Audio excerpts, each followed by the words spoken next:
Tonight's program is rated R. Parental discretion is advised.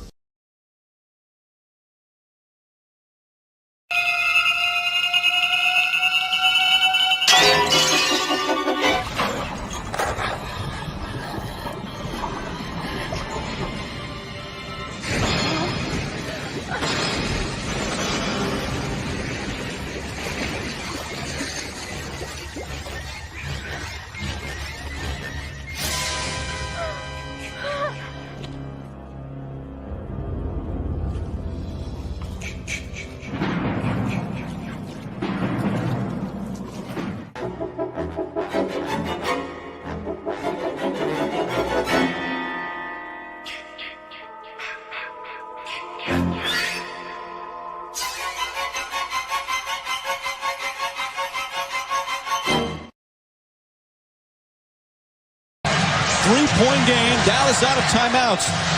If you're Miami, do you foul? Don't let him shoot a three. That's right. This is smart now. Are you going to foul? Terry puts it up. Won't go. Rebound Wade. The Miami Heat, they've done it. They win their first championship in franchise history.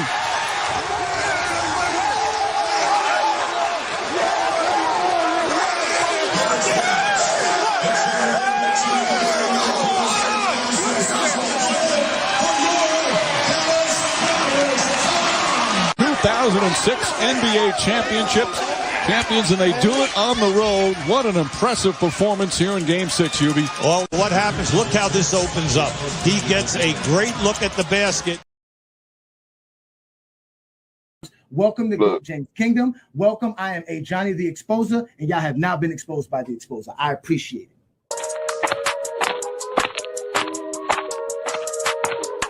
And enjoy. I am called Ajani the Exposer. You guys are being exposed today.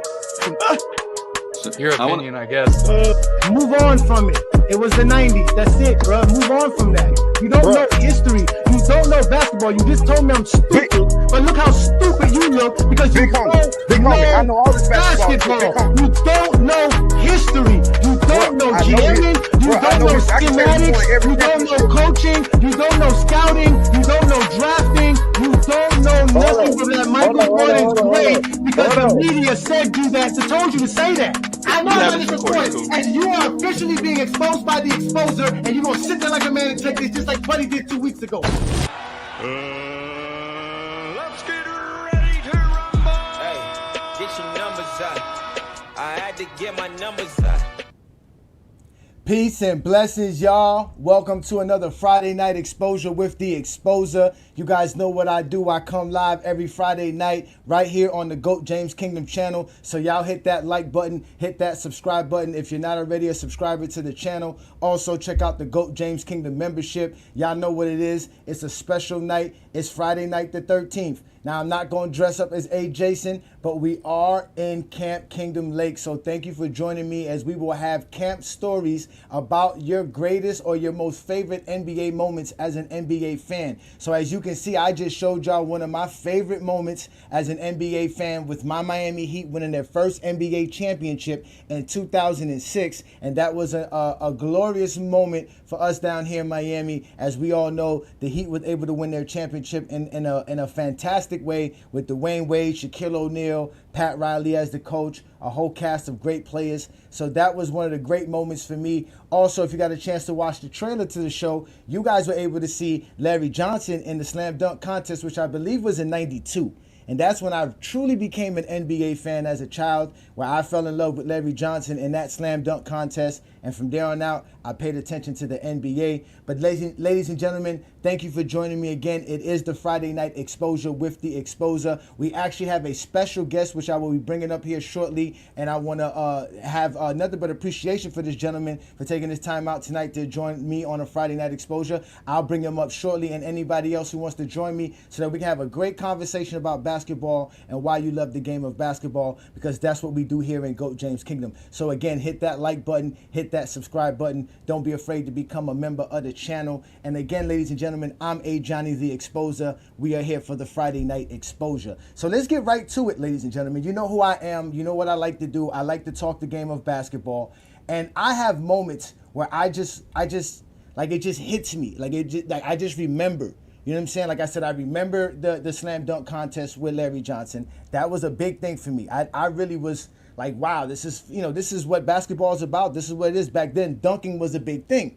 So I loved the whole thing about dunking with Larry Johnson and all of that. I became a Charlotte Hornet fan as a kid because of that. And everybody know the starter jackets. The Hornets were a very hot team. They picked up Alonzo Mourning. They had Muggsy Bogues. They had Dale Curry. They even picked up David Wingate. We had Kendall Gill at one point. And then eventually the team started crumbling because the franchise never really could hold suit. So eventually, as I got older, being from Miami, I started going to Heat games as an adult and became a Heat fan about the early 2000s. So from here on out, I've always been a Heat fan, but those were the moments that struck me in the 90s. Obviously, watching the NBA Finals in the 90s was a big thing. NBA on NBC was a big thing. We always talked about that here on a Friday night exposure. But as an adult, where I was able to comprehend the game is the most important part.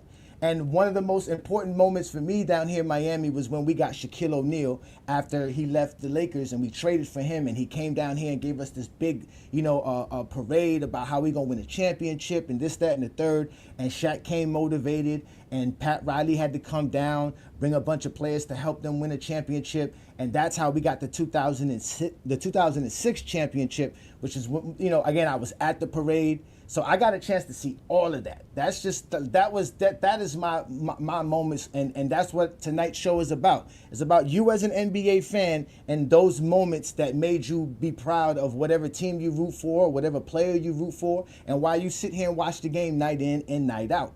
So those are these moments that I'm talking about. So I see a couple of folks here in the comments. Let me give some shout outs to all the GOAT James Kingdom members. Shout out to U0 doing your thing. I see you, brother. Appreciate you. He said, PGJK, hit that like button, hit that subscribe button. That's right, hit become a member of the channel. Let's do that. Shout out to Martell from Miami Heat Zone channel. We are having that debate tomorrow. So supposedly we're gonna have that debate, GOAT James Kingdom platform versus Refuse to Lose Sports on the Miami Heat Zone channel. It will be multi-streaming on our channel as well. So catch us tomorrow 7 p.m. right here on the GOAT James Kingdom platform, as we will have that debate available for you guys. And shout out to you, Martell, again for setting up all these debates and doing your thing. You're a big time YouTuber. You coming up, baby. We trying to get 5,000 subscribers. We trying to get to 3,000. So let's do that, man. Shout out to you, man. Keep doing your thing. So shout out to you. All right. And again, ladies and gentlemen, it is the Friday night exposure with the Exposer. We're having a great Friday night. And I'm here to just have some fun, because now there are some games in the slate as well. I forget to tell y'all that before we get to some of these other moments that I want to bring up about my NBA fandom. We got actually right now we got Cleveland up against Washington. We have Philadelphia with Embiid is playing tonight, y'all. Embiid is playing tonight. Shout out to Embiid. They're down 100-94 to the Pacers. The Chicago Bulls are beating the Hornets. We got the Brooklyn Nets losing to the Memphis Grizzlies tonight. The Lakers are going up against the Timberwolves. They got no LeBron tonight. And, Austin Reeves is back on the floor, but they're down 50-44 at the half. And then there's some other games coming on tonight. We got the Nuggets and the Clippers. That should be a good matchup as well. You got Utah versus the Phoenix Suns tonight. And then the last game tonight would be the Blazers versus the Spurs. So if you're an NBA fan, you should definitely check out those games tonight. And also check out what we're doing right here on the GOAT James Kingdom platform, which is the Friday night exposure with the Exposer. So again, ladies and gentlemen, we want to see you guys share your moments. I'm going to put the link up very shortly, but let me give you some moments that I want y'all to see. There are some moments for me here, because we are the GOAT James Kingdom platform, and we always talk about how great LeBron James is. And there's some moments LeBron James has given me in my lifetime as a basketball fan. Beyond being a Miami Heat fan, being a basketball fan, there's some things in my life that I can sit back and say 20 years from now, when people are going to ask me about it, it's going to be something serious. And LeBron James, being the phenom that he was coming out of high school, we've never seen nothing like that in our lives. The only players we could probably equate this to is probably Wilt Chamberlain and Kareem Abdul-Jabbar, but most of us were never alive when that happened, nor were even old enough to even remember those guys when they were playing at that time. But LeBron James, we can remember, because in 2002, LeBron James was the best high school player in the world, and in some people's eyes, he was one of the best basketball players in the world. So let's go ahead and break this down. Let's bring up the LeBron James, high school LeBron James, because this was a moment, I remember this, having to watch this, that they put a high school game on national television. Among those who have seen him play, even among many of those who haven't, there appears to be no debate. LeBron James is the best high school player in the country, and he was even last year when he was a junior, and he likely, they say, will go #1 in the draft should he go straight to the NBA. He's got a chance to play on national television here tonight against the #1 team in the country, Oak Hill. The Warriors win or contend for national championships, it seems, year after year. So I turn first to my right. We bring in Dick Vitale, of course, synonymous with our college basketball coverage. Tell us a little bit about what you know about LeBron James. Well, I'll tell you one thing, Dan. When you talk about LeBron James, it's been a runaway freight train. The Express with hype. It has started 2 years ago. He was on the cover last year of Sports Illustrated, on the cover of ESPN magazine this week, and that is all created curiosity, curiosity, curiosity. Hey, he's one of those teenage phenoms that come along in their given sport and are so gifted, like a Venus Williams, a Serena Williams, a Tiger Woods, a Kobe Bryant, an Alex Rodriguez. And all I know is if he's half as good as all I've heard about him, he is going to be one special athlete. I can't wait to see him play in person. Y'all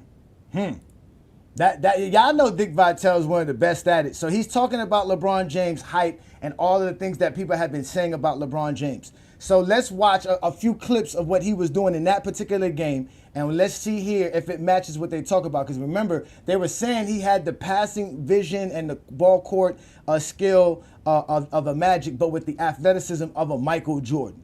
All Oak Hill early, although missing an outside shot there is Swan, so the lead is still 7. This is the shooter, Corey Jones, and there's James with a follow. I'll tell you, he got up and down the court there, and he saw that great passing ability. Wolves has played for 3 years because they may come for academic reasons or competition. Stolen by Brandon Weems. He's the truth. But a lot of guys can dunk. You know that. Can you do that, Bill, when you were a kid? James now with 4, and the crowd is really into it. He brought them to their feet with this explosive dunk. In transition, finally an opportunity to show the elevation, the windmill, the creativity, the extension, the elevation. He's a high riser, there's no doubt about it. He's got great hops.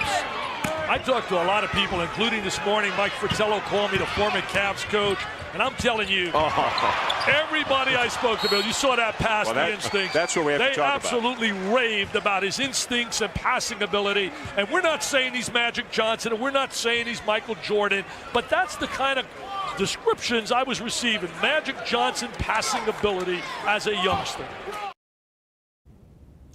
So you heard what they were saying about LeBron James, and that was what made it so crazy, because nobody ever saw a high school kid do this. We had guys like Kevin Garnett, Tracy McGrady, Kobe Bryant. All these guys came out of high school, but these guys were all expected to be, players that would take a year, 2 years down the line. Nobody expected a high school kid to be instantly ready for the NBA like this. And this is what they were saying about LeBron James. Even Danny Ainge at the time was saying that he would have traded any NBA player besides Kobe Bryant for LeBron James when LeBron James was a junior in high school, let alone when LeBron James was a senior. So LeBron James was doing things that we've never saw before. So these were like great moments as an NBA fan, because at the time, I'm a Heat fan. I'm enjoying the Heat play. We ended up picking Dwayne Wade, but I was hoping we were going to get that first overall pick to get LeBron James. Everybody wanted their team to have the #1 overall pick so they can acquire LeBron James. We all seen it, we all watched it, we all knew what it was about. So those were the great moments that I remember, especially as a LeBron fan, because again, LeBron is just that dude. And then when we get to that point when we say, okay, now he has to play in the NBA, how can he translate? And his first night in the NBA, he didn't disappoint. LeBron James will put it on the floor for the first time in a regular season game tonight. Welcome, everybody, on the run. This is his best part of his game. And there's his first assist, and it's a beauty. And that's what makes him so good, and that's where his skills are really going to blossom, because now he's able to throw those passes to players that are going to finish. And he starts it with a strong rebound. Good numbers. LeBron James' first shot is good. going to allow him to be able to have the defensive guy come up onto him so he can use his strength and drive by him. And LeBron on the baseline, 2 for 2. And here he's just going to overpower, get a nice little pick, and make the shot. If he can take those shots, he's going to be very successful. Survive until he gets back, and I'm just not quite sure how long it's going to be. Oh, way off balance, over a 7-footer, and he knocked it down. James is 3 for 3. Blocked shot as Miller goes down hard. Well, so much for he can't shoot from the outside. At least tonight he can.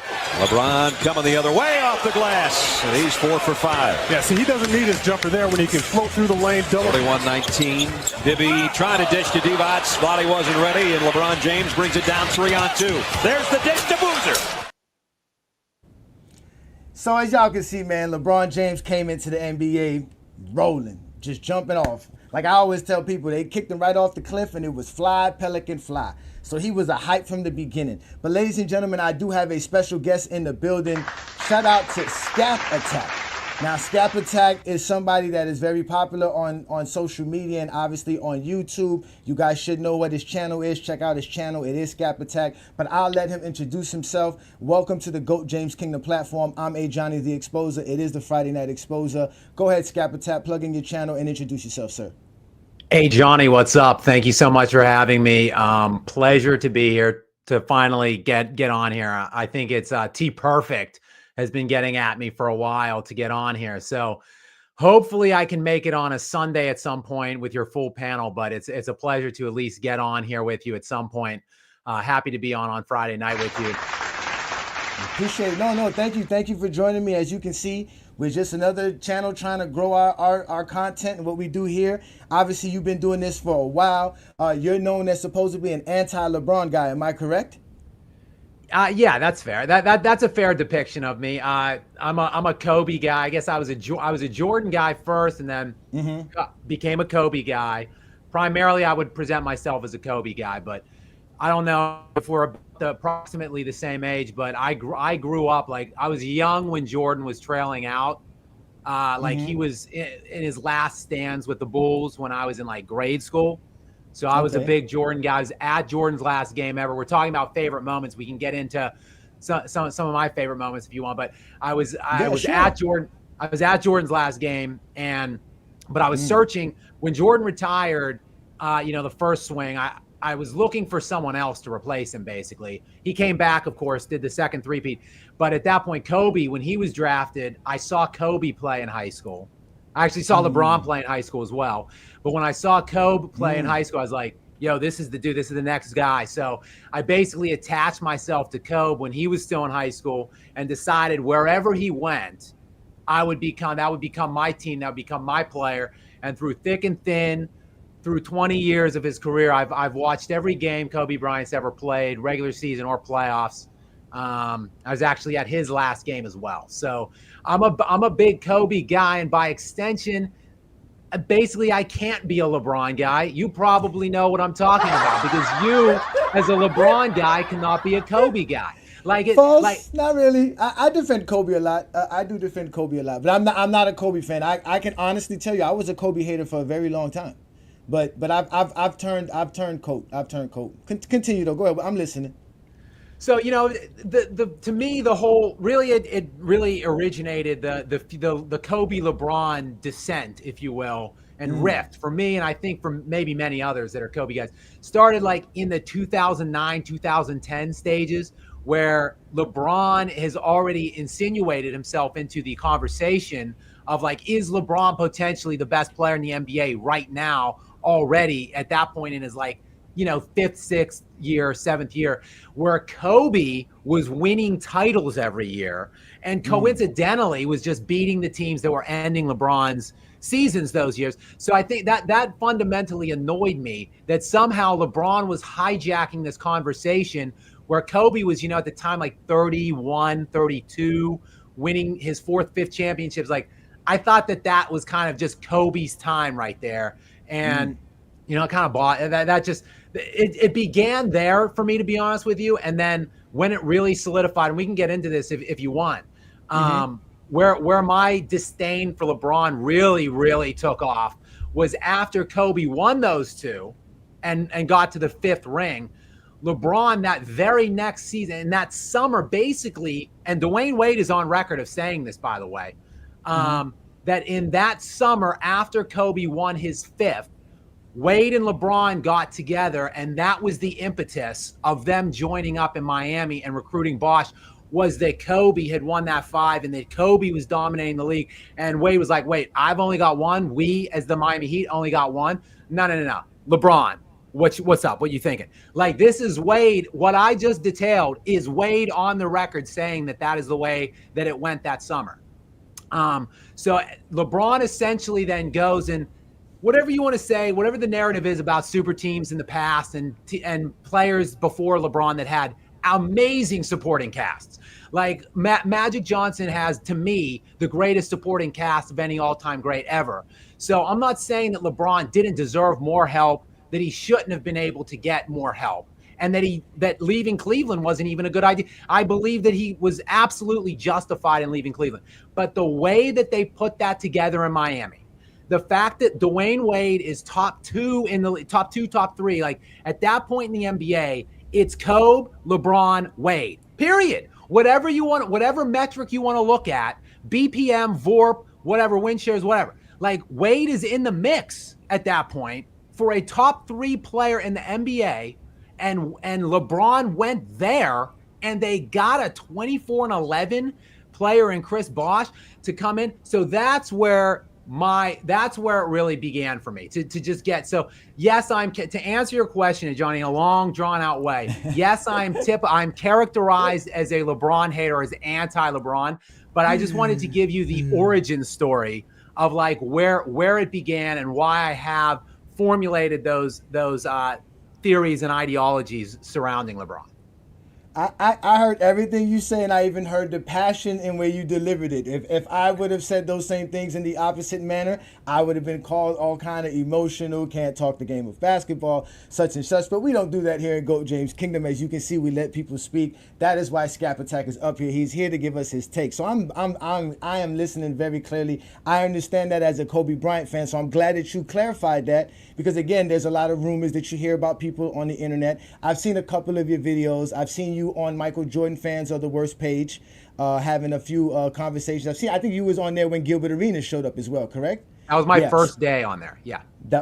What a day to show up. What to put you right, like I said, fly, pelican fly, put you right on the spot. So I wanted you to come up here because again, Travis, which is T Perfect, he has his segment on a Sunday afternoon where he does his chat bomb, where he finds somebody that says something outrageous and he basically calls you out. So you were one of those guys a few weeks ago that he called out for one of the stuff that you did in your videos. So again, I'm glad that you're here to clarify the things that you're saying. You're a Kobe guy. So you said that you are about my age. I was born 81. So are you born in that range?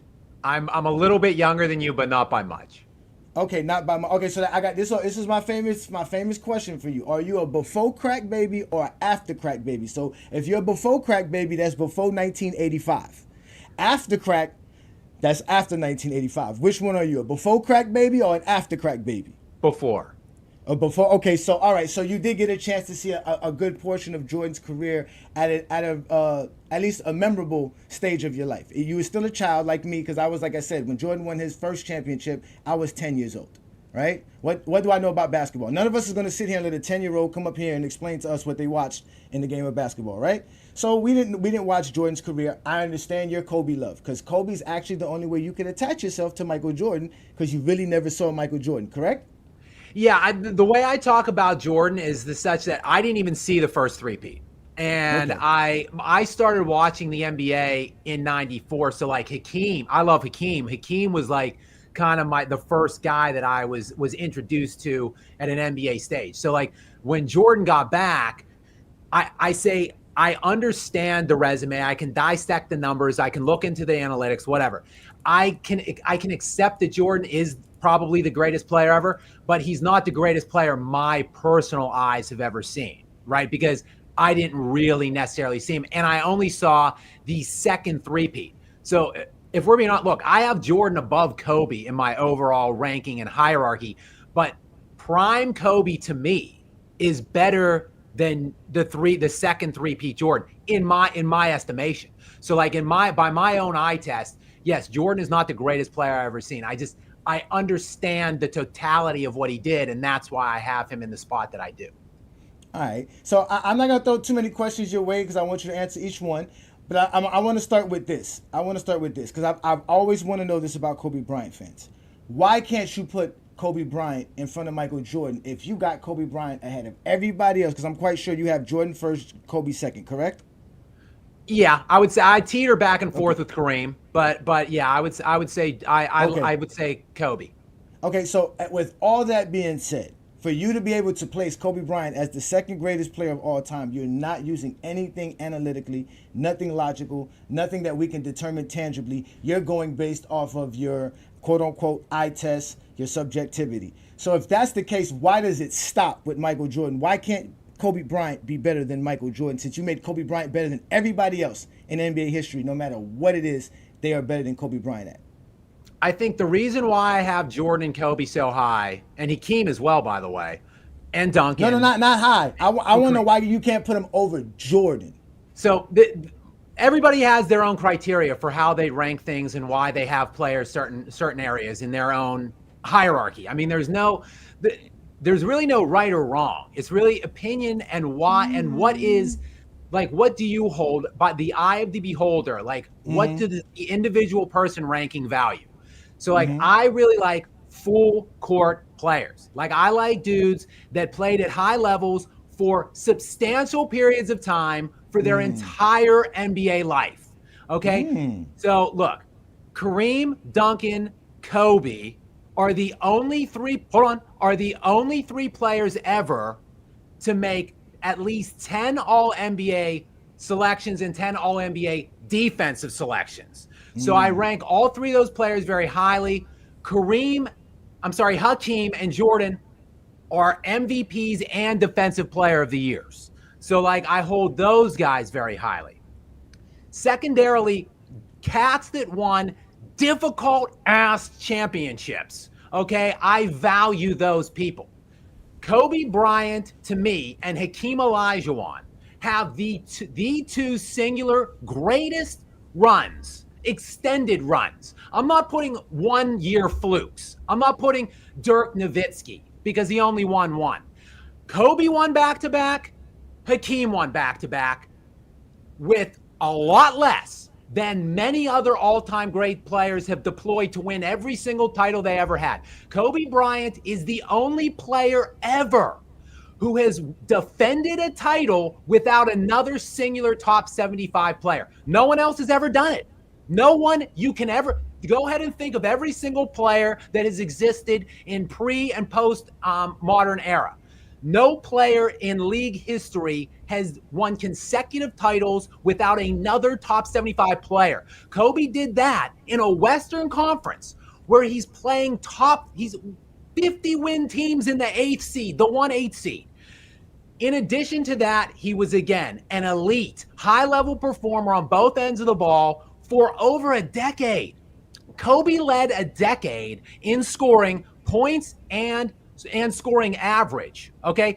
Guess how many people have done that? Wilt and Kareem, that's it. So Wilt in the 60s, Kareem in the 70s, and Kobe Bryant. Those are the only three cats that have scored more than everyone else in a decade while averaging more points per game than everyone in a decade. And in that decade, KB made 9 All-NBA defensive teams. Come on, why do I put Kobe above everybody else? Because of all of these factors. Why can I not put him above Michael? Because ultimately Michael did it just a little bit better. He was just at a little bit higher of a level in my estimation. And ultimately, Jordan was able to do the repeat, which gets some big points in my book. KB fell shy of that goal. Obviously, he got obliterated by the Celtics in 07 before coming back in 08 and 09, and then he was eliminated by the Mavericks on his three-peat bid there. So I do think it's very close. I think it's a lot closer than many Jordanites and Jordan stands will have you believe. I think Kobe and Jordan is a legitimate discussion conversation, at least in my book. I mean, for everything that you just said, Kobe Bryant's better than Michael Jordan. Jordan don't got 10 all-defensive selections. Kobe Bryant got 12.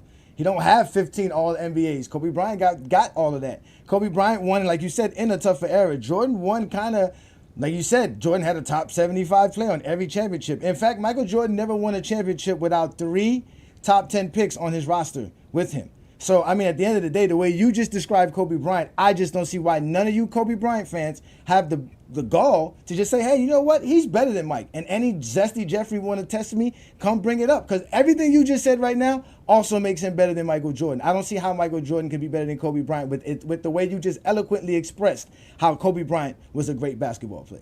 So let's move on, because we have a lot of people here in the comments, and they are definitely interested in all that you're saying. So shout out to you, Skap. So let's first start off. You saw, like I told you, my basketball moment, what made me a basketball fan was the Larry Johnson slam dunk contest. What was the moment that you saw and then you said, okay, this is the sport I want to watch, and I want to be a part of basketball and the NBA? I mean, like I said, I started watching with Hakeem. I love Hakeem the Dream. He's one of my all-time favorites as well. And I did watch Jordan a lot when he came back in 96, 97. But the moment, look, I was like in the 7th or 8th grade or something like that. Game 6, 1998 finals, the 45-point game, the layup to cut it within 1, the strip of Karl Malone at the other end, brings it back, dribbles down a little bit on Byron Russell, and hits that indelible game winner to win his 6th consecutive, with Pippen limping all over the court with that back problem, barely playing. Who knows what happens if that goes to a game 7? MJ icing that game with that jumper is my earliest, I would say it's the earliest memory where it still is just imprinted in my mind, that like I still think of fondly about it. And it's one of those like legendary moments that will never fade for me, honestly. No, that's definitely an iconic moment. I do remember that day as well. I remember that was the first time I said to myself, man, Michael Jordan really deserved all the fandom that he gets. At that time, I didn't understand it. I was like, y'all just love this man. I don't know what it is about this man that y'all like so much. But he, again, he had that aura that people just loved about him when he played the game, even outside of the game, all the different things that he used to do. And I remember in '98 that I said to myself, I said, man, he won his 3rd straight championship, and he hit a dagger shot that was like, that picture is epic. That picture, you can see the crowd's face in the background. It's like, it was definitely an epic a moment. So I do remember that moment, but it never turned me into a Jordan fan. I was already watching basketball prior to that. Like I said, I remember Jordan choking. To be honest with you, that's my first memories of Michael Jordan. That's not really my first memories of Jordan. My first memories of Jordan is Jordan can't get past the Detroit Pistons, and having my uncles and my brothers and cousins and them sitting there crying about Michael Jordan losing to Detroit again. So those were the moments that I remember of Jordan before that. But I wanted to touch on something about Kobe Bryant and the LeBron James situation, because obviously your issue with LeBron James is how he's obviously overshadowed Kobe Bryant. Can you blame some of that on the media, since the media did give us a misrepresentation of Kobe Bryant, especially after the Shaq situation? Unequivocally, the media is driving a lot of it, to be honest with you. So 100% I blame the media, and also sure the Shaq.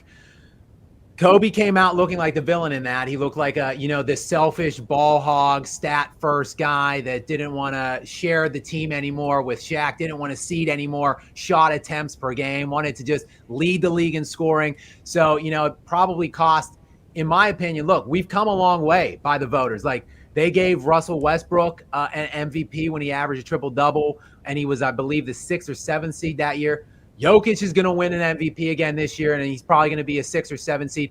Kobe, that narrative probably cost Kobe an MVP or 2 in the aftermath after Shaq left, because, I mean, Kobe, that year he averaged 35 points per game and was first-team All-NBA defense. He had straight scrubs surrounding him, but there was just that pervasive, like, Kobe's a ball hog narrative, and they give it to Steve Nash, who's literally running around averaging half as many points per game as Kobe at that point in time, because they wanted some facilitator that made all the teammates feel good about themselves, like Steve Nash.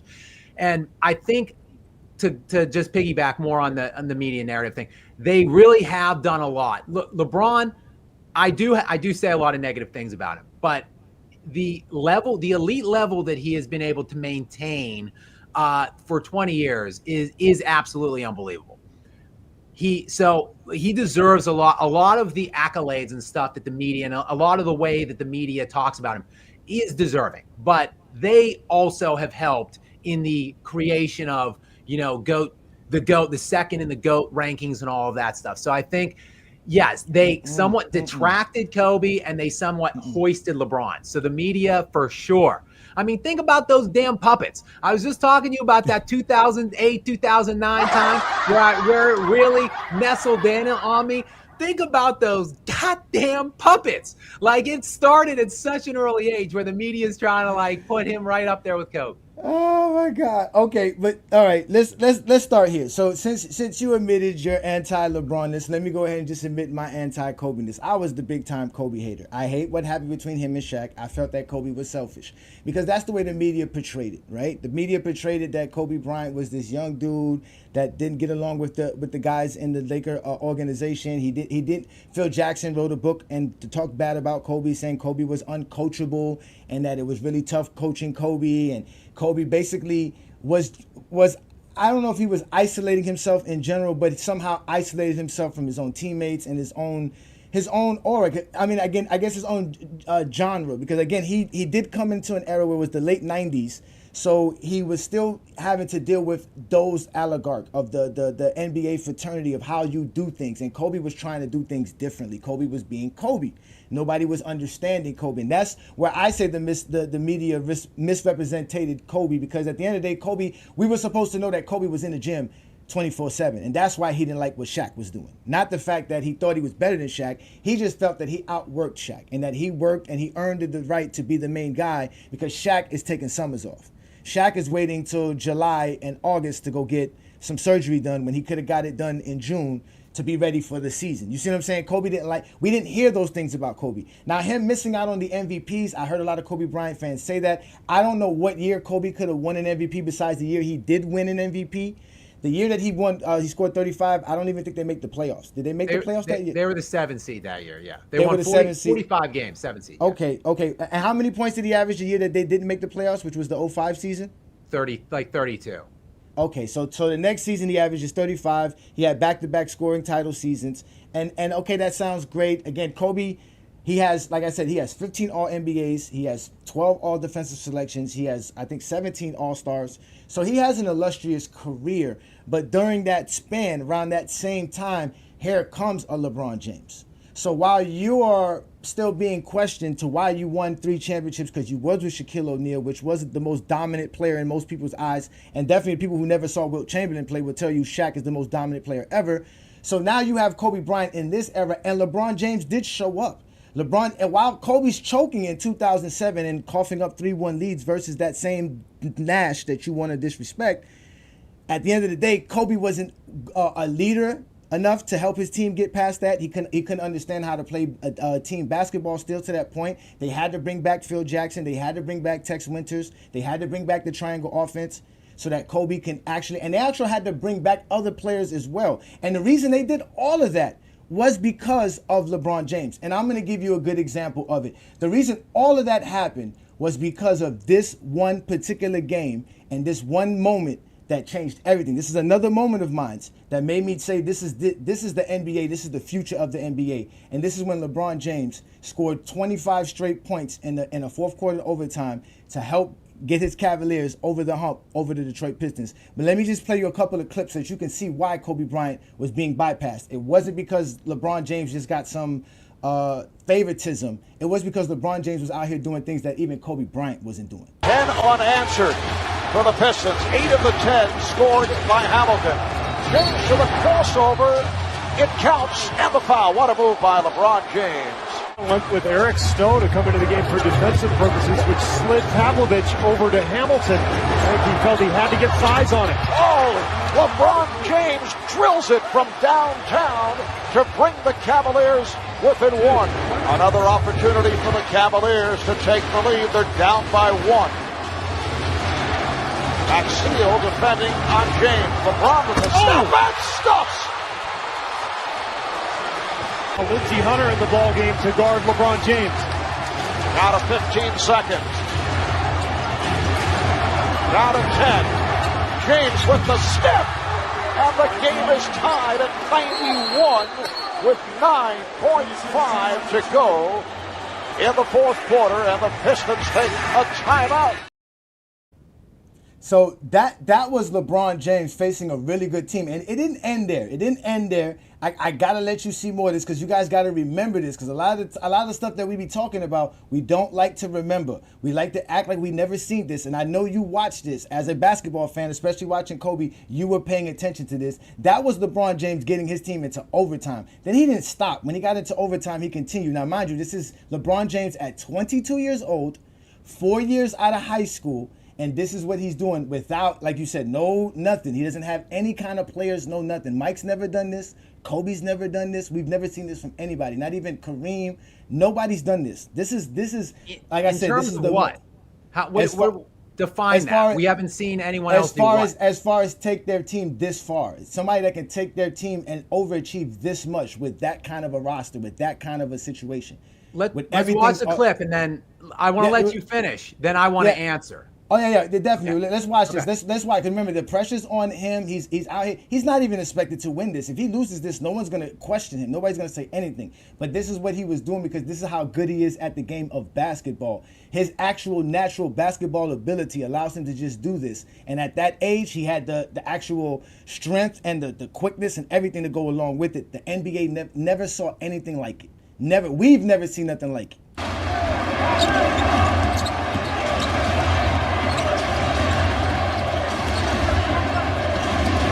Here's James off the pass from Ilgauskas. They took him off the ball at that time, and a nice play to put Eric Snow at the top, and a little give and go that time. LeBron James with a beautiful cut. Well, Doug, you talked about taking LeBron off the ball because sometimes the defense focuses so much on him that when he has the ball, it's easier to contain him. You take him off the ball, run him back door, all of a sudden there's not nearly as much attention paid to him. Beautiful pass from Ilgauskas. I like that. I'd like to see Cleveland do more of that. Cleveland in possession, and they're up by 2. Here's the pick set by Varejao. Shot clock to 5. James has to fire and scores! Oh my! What a shot by LeBron James, off balance, shot clock running down. He had no angle, and he drilled it. So that's LeBron James. That's serious LeBron James. Again, just to give you an idea of what he was doing, because I know you got something you want to say on it. This is what he was doing. This is what we're talking about. We're talking about a 22-year-old kid who's in the NBA, and mind you, he doesn't have a top 75 player, doesn't have an all-star, doesn't have none of these things with him. He doesn't have an all-NBA player, all-defensive player on his roster.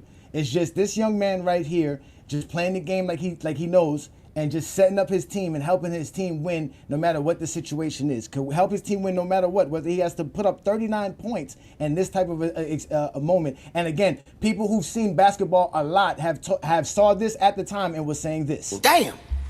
But this has to be considered one of the great postseason performances of all time.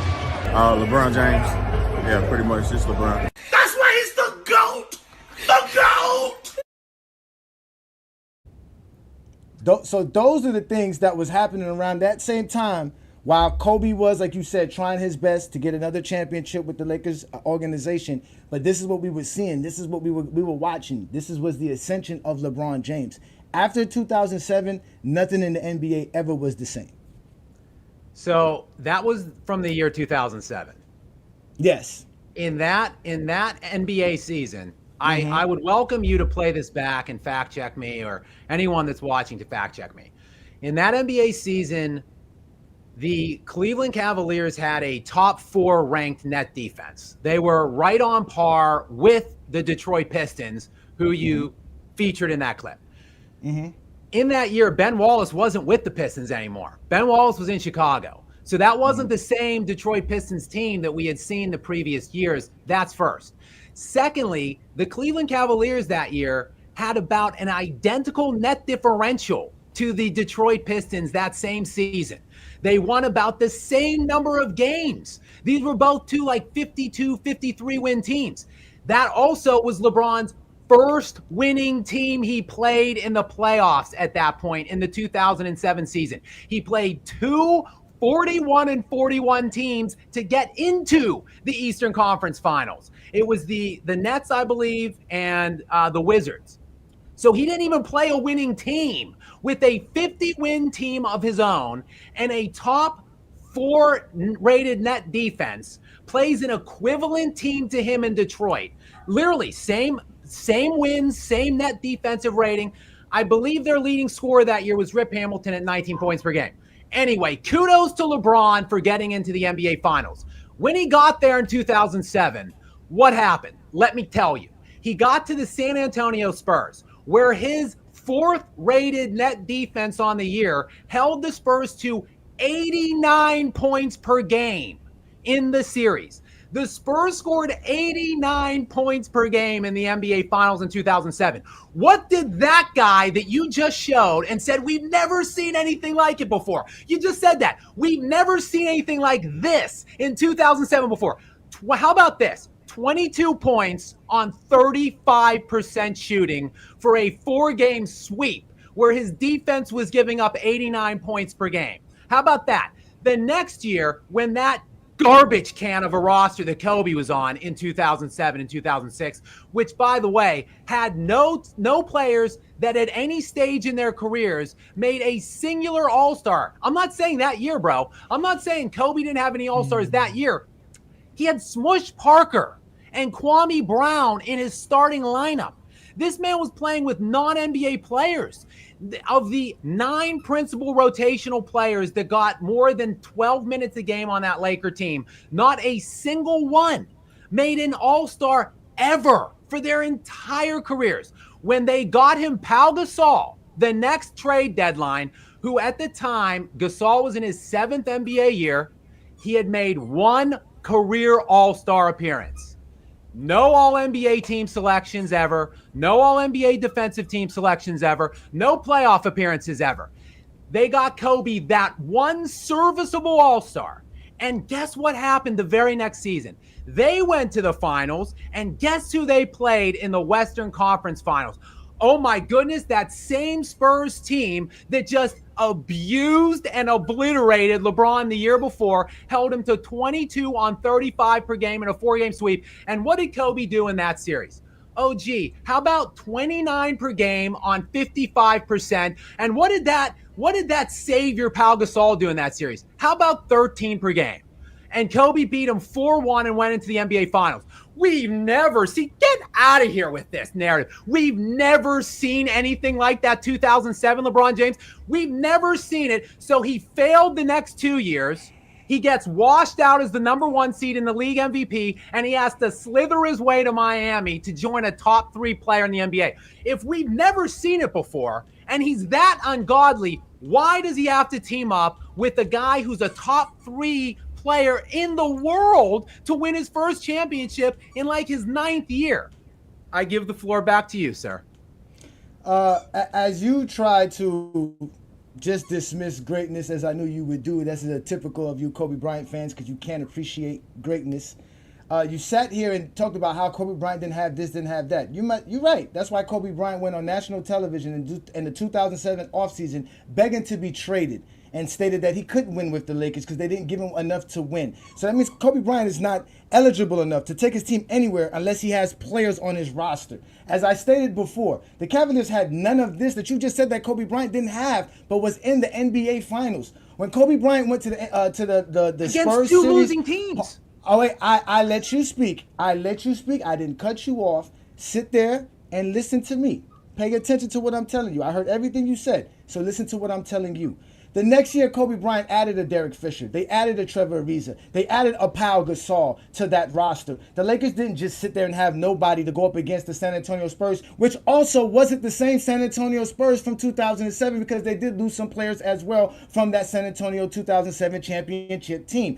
Again, LeBron James in 2007 faced 4 Hall of Famers in the playoffs that season. When you win 50 games and you're the top 4 seed, you do play teams that win about 40 games or 41 games. That doesn't mean those teams are not good. If that's the case, why did LeBron James beat more teams that had better record than his team than Kobe Bryant did? You want to talk about all the stuff about Kobe Bryant and what Kobe Bryant had. Kobe Bryant never won an NBA championship without an all-NBA teammate. LeBron James has done that. Kobe Bryant has never won a championship like that. Kobe Bryant's had Sixth Man of the Year teammate. LeBron James never had that. Kobe Bryant's had a teammate that actually won the league MVP. LeBron James never had that. So when you sit here, when you bring up what Kobe Bryant and LeBron was doing, especially after Shaq left, and Kobe was choking and passing the ball up in crucial games so that his team could actually just be competitive. That was what Kobe Bryant was doing, calling the national media to say that the Lakers lied to him and that this is not what he signed up for because he couldn't get past the Phoenix Suns, a team that played no defense. So here we go when you bringing up stuff. Remember what you're talking about, because in 2008, Kobe Bryant faced a different Spurs team. He didn't face the same team that LeBron faced. And in fact, LeBron James faced a team that had a different schematic plan because, again, the Cavaliers had nothing to go with. It was LeBron James or lose. So they, just like Tim Duncan said, all 5 men, they played zone defense versus LeBron James, and they kept the Cavaliers in check. They couldn't have won that series. They were not even supposed to be there. That's why it was an overachievement. Just accomplishing that alone was a great feat within itself. Yeah, they got swept. Yes, LeBron James didn't shoot that well during that series, but he also faced a team that had an all-NBA first-team player, an all-NBA, all-defensive first-team player, 2 of them. So he's facing teams that are way better than him. That's what you're failing to realize. And he's still out there garnishing the attention and the gravity while you're saying he's underperforming. But he still was able to do that. And that's why I told you the NBA changed. Because after 2007, Kobe Bryant saw the writing on the wall. He called up the media and said, I need to be traded and go somewhere to win championships because LeBron James is out here tearing up the NBA. The Boston Celtics was doing the same things. Danny Ainge said, let me get Kevin Garnett, let me get Ray Allen. All these other teams, Jason Kidd ended up going to the Dallas Mavericks that same offseason or that same next season, and he ended up helping them win a championship a few later down the line. There were so many teams making moves in the 07 and the 07-08 season to help them actually catapult themselves above the Cavs based off of one playoff performance of LeBron Ramon James. That's how great LeBron was actually playing at that time. He was top 3 for MVP votes.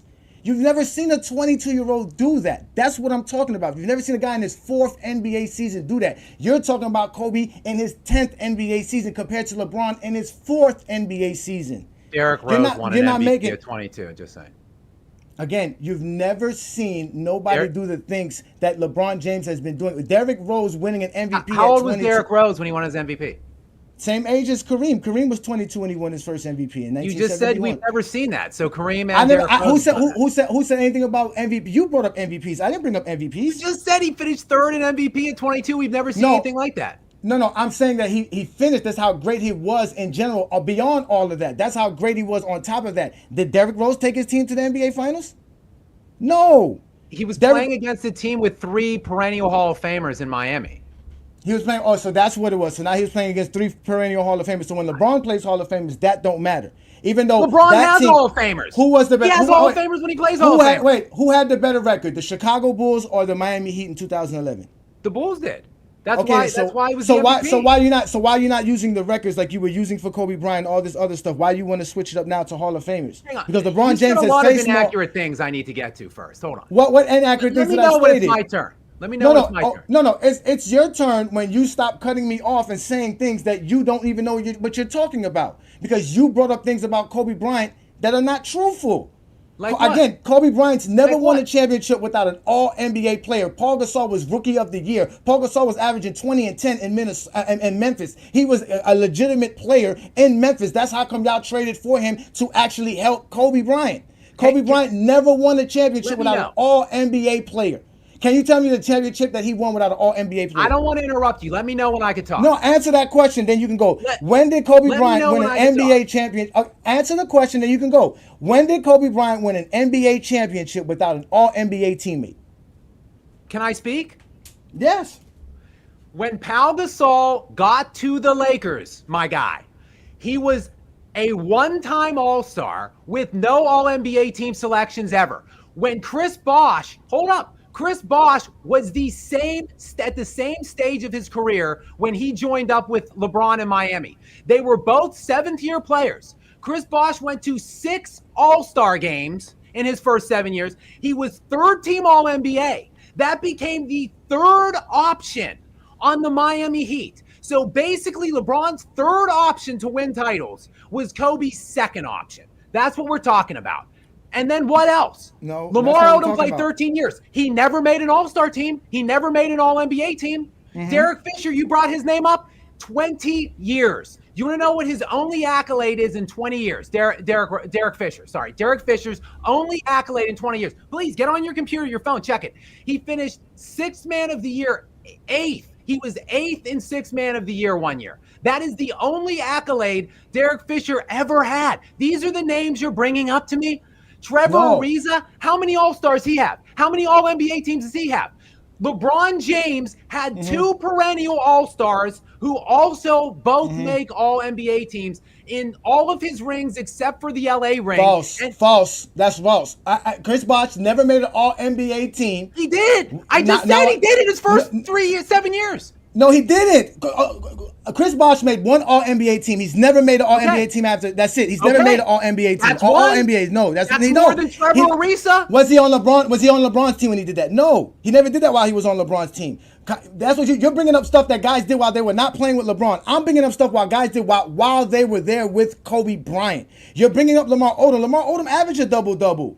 The Kobe Bryant had 2 players average a double-double for him. When has LeBron James had All-Stars, All-NBAs, and All-NBA defenses? Tell me how many Lamar Odom's made in his entire career.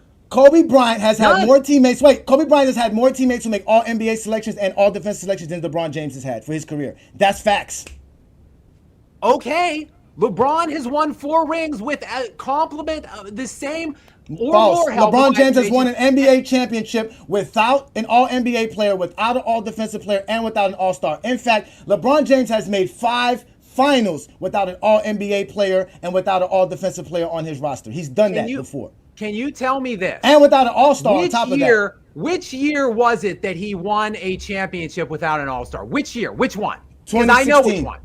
And you want to know why? Because Kyrie missed 30 games that year and wasn't eligible to be an All-Star. You're just talking technicalities. He was a perennial All-Star at that time. Do you do the same thing? Wait, technicality because he was hurt 30 games. He clearly was All-Star caliber. Skap, do you do the same thing for Scottie Pippen when you mentioned Scottie Pippen not being there in '98? Do you do the same thing? Pippen was an All-Star. I credit that. No, he was not. In '98, Scottie Pippen was not an All-Star because he missed 38 games. So are you going to say the same? Yes, he's an All-Star caliber player. So he's an All-Star. Okay, so that at the end of the day, Michael Jordan has never won a championship without an All-Star. Yes. Kobe Bryant's never won a championship without an All-NBA player. That's what we're talking about. All-NBA player. You want to give Kyrie Irving All-Star caliber players. He was. So why can't Paul Gasol? The year before, the year after he was. Would have been that year if he didn't miss 30 games. Why can't Paul Gasol be an All-Star player? Since he was Rookie of the Year and he was an All-Star player as well. He was. Okay, so why are you mentioning so again? Kobe Bryant had help and had more help than LeBron to win a championship. Because he did it with one and only one. Jordan did it with one and only one.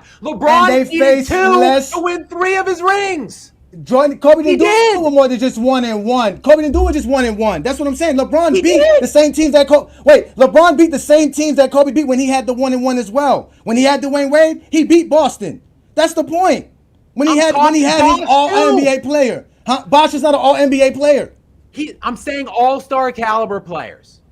All-Star caliber players. LeBron James faced more All-Stars than... Has Kobe Bryant ever faced 4 All-Stars? No. LeBron James has. Bryant... Matter of fact, Kobe Bryant's been on a team. Kobe Bryant's been on a team with 4 All-Stars and couldn't make the finals. He was on a team that had 3 other All-Stars and couldn't make the finals. What are you talking about? What year? What? You don't know what year Kobe Bryant played with 3 other All-Stars?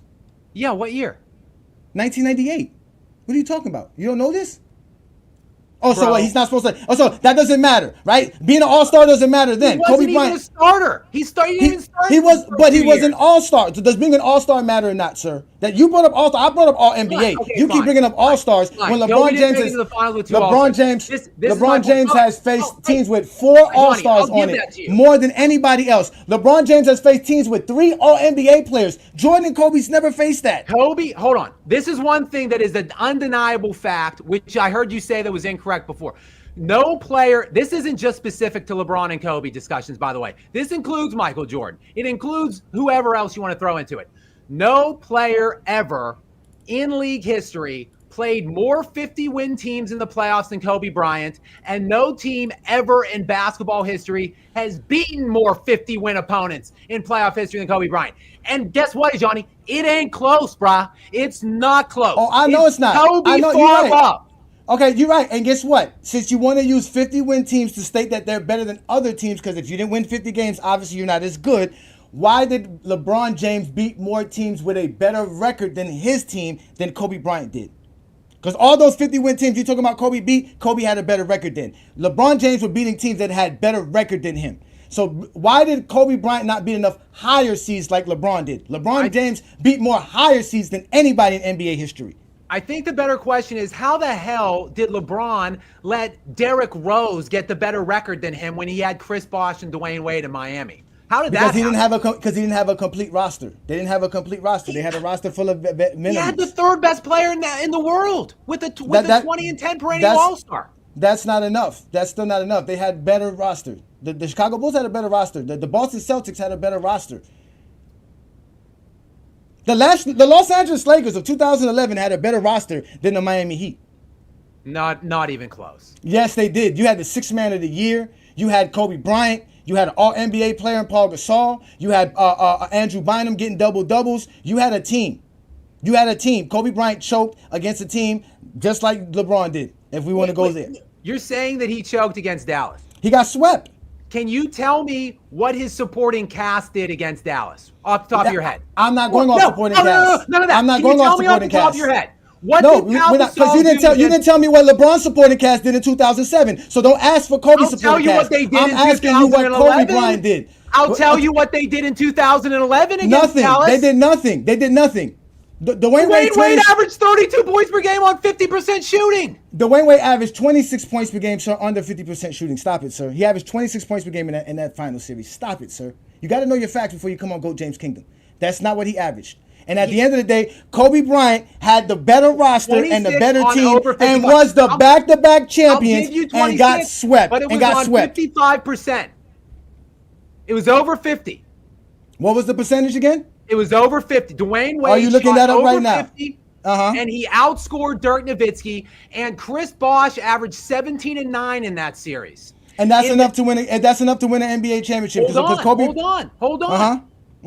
In the series that you just said Kobe choked in against Dallas, Pau Gasol, that all-NBA guy, averaged 12 points per game on 40% shooting. So that was Kobe's 2nd best player, was averaging 12 per game on 40%, whereas LeBron, who had won 2 league MVPs in the previous 2 seasons, had a guy averaging 26, leading that series in scoring at over 50%. And you're going to equate those 2 performances. Do you see? Yes, because because you're giving Kobe excuses. You're blaming his teammates for him not succeeding. He was the back-to-back champion. He was the guy that you're telling me should have been propelled over LeBron James because of what he was doing around that same time, which was winning his 5 NBA championships to the point he has to call Dwayne Wade to team up with Dwayne Wade because of Kobe Bryant's brilliance and greatness. And now you're asking me to ask about Paul Gasol when Kobe Bryant is the reason why the Lakers win. Yes or no? Well, yes. Okay, then. So don't bring up Paul Gasol, because when I tell you it's because of Paul Gasol, you're going to argue with me. So that is what you're clearly proving my point, that Paul Gasol is the reason why the Lakers started winning, not Kobe Bryant. And you prove my point, because as soon as Paul Gasol doesn't show up in the series, the Lakers get swept. While LeBron didn't get swept. While LeBron was playing his role, LeBron's role was to do exactly what he did in Miami that year, that season versus Dallas, while Kobe's role was not to do what he did, was not to get outshined by J.J. Barrera and Jason Terry like he did, to go out there and give them a dud on a championship defending team. LeBron was on a new team, new coach, new roster. The game plan was give the ball to Dwayne Wade in the fourth quarter, finish the game that way. They took a 2-1 lead and they were up in game 4 with the same game plan. LeBron James had a triple-double in game 5. LeBron James balled out in game 6. At the end of the day, Dallas was the better team, just like they were against the Lakers, but you don't want to admit that because you don't watch the game to watch the game. You watch the game to pay attention to a player. So you're paying attention to Kobe Bryant, and you want to find excuses to why Kobe Bryant couldn't beat Dallas Mavericks, and you're going to blame it on Pau Gasol? When Pau Gasol is the reason why they were winning in the first place? Can I answer? Yeah, go ahead. The Dallas Mavericks were down 2-1 in the 2011 NBA Finals. The Heat were up 2-1 going into game 4. If they win the game, it's 3-1. At that point, no team had ever overcome that margin of deficit in the NBA Finals series. It still has only been done one time. So a 3-1 lead, would indicate it's over. In that game 4, LeBron James played 45 minutes, more minutes than anyone on either team. He scored 8 points on 27% shooting. And the Heat, despite that heinous ass performance, 8 points in 45 minutes on 27% from the field. Despite that, his team lost 86-83. Like, that game could not have been more winnable. A 3-1 lead was inevitable, and a championship. Instead, they go on to lose every single game after that. Like, and LeBron was the 5th leading scorer in that series. The 5th. He was the 3rd leading scorer on his own team, and 2 guys on the other squad outscored him as well. That was that has nothing to do with why they lost. Two-time league MVP at that point in his 8th or 9th year.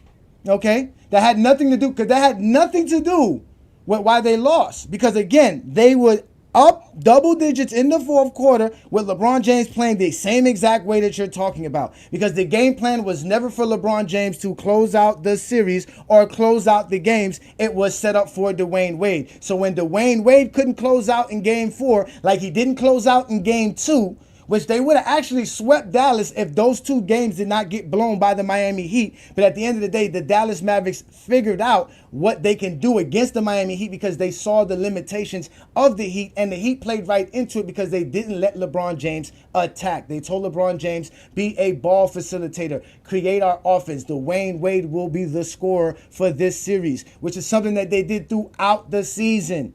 Dwayne Wade led them in scoring the series against Boston, that same playoffs. That, like you said, if he's the 3rd best player, why not let him do what he does best? We've seen Dwayne Wade do great things. As you can see, I showed you him help us win a championship. So at the end of the day, LeBron James didn't lose that championship. It wasn't LeBron James' fault that the Heat lost by 3. To blame him for that while you're not sitting here blaming Kobe Bryant for not doing his 35 points per game or his 30 points per game to help his team at least not get swept and at least defend the title and show up versus the Big 3 Heat, because again, they were favored. They were supposed to be in the finals. They were supposed to win the NBA championship, and Kobe Bryant couldn't get the job done. The Heat were favored that year. No, they were not. The odds-on The Heat were not favored. The Heat were not. I can show it to you right now. Before the playoffs started, Yahoo Sports, regular Report, season, ESPN, even when the season started, preseason standings, even when the preseason standing, the Miami Heat were not even headed to win the actual conference. They had Boston ahead of them. They odds-on favorite to win. No, there was not. They were not. I've done my research. I can show you it before. I've done my research. Before the season started, the Miami Heat were not considered. Not in 2011. Not in 2011. No, they were not. Yeah. And you can say the Lakers were second. The Kobe Lakers were the favorites in 2011 to win the championship. No. Boston was the favorites to win the East. No. Yes. The Heat were favored. The Lakers were second. Never that. 2011. Never that. Yes. No, never that. Never that. Where do you get that information from? Favorite where? From Vegas? Where do you get this information from? You guys like to say stuff, but you never have proof for anything that you guys say. Where is your proof? Where is your proof for this? Look it up and show me that the Miami Heat were the favorites to start off the season over Boston and the Los Angeles Lakers. Because my research shows otherwise.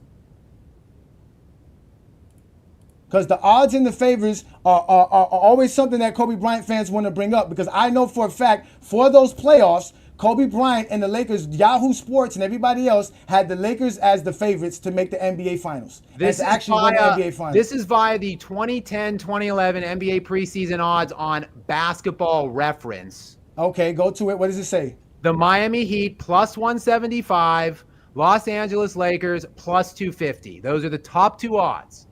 Miami, the best odds. Okay, so let's go to Bleacher Report here, right? I'm gonna go to Basketball Reference because I'm glad that you brought that up. So let's bring up those odds. So Miami was number one. You're saying not on Bleacher Report, on Basketball Reference, correct? That's your research, correct? And nobody else is close, by the way. Lakers 250, Miami 175, Boston plus 1,000 in third. So far below those two teams. Okay, let's go to the actual ESPN and the Bleacher Report odds before the playoffs started, because that's what I have available to me right now. So I'll accept your answer as the Miami Heat had it before the season started, because while the season was going, the Miami Heat was actually losing towards the teams like Boston and Chicago. Yes, they were struggling. But preseason expectations were that they would win.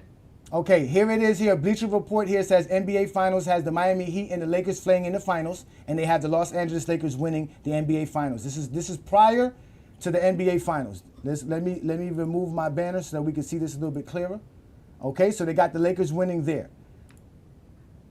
Then here, later on in the playoffs, they have the Lakers still making the finals, but now they had the Miami Heat winning. Then if we go to actual ESPN, same time, they have the Lakers and Chicago making the NBA Finals with the Los Angeles Lakers.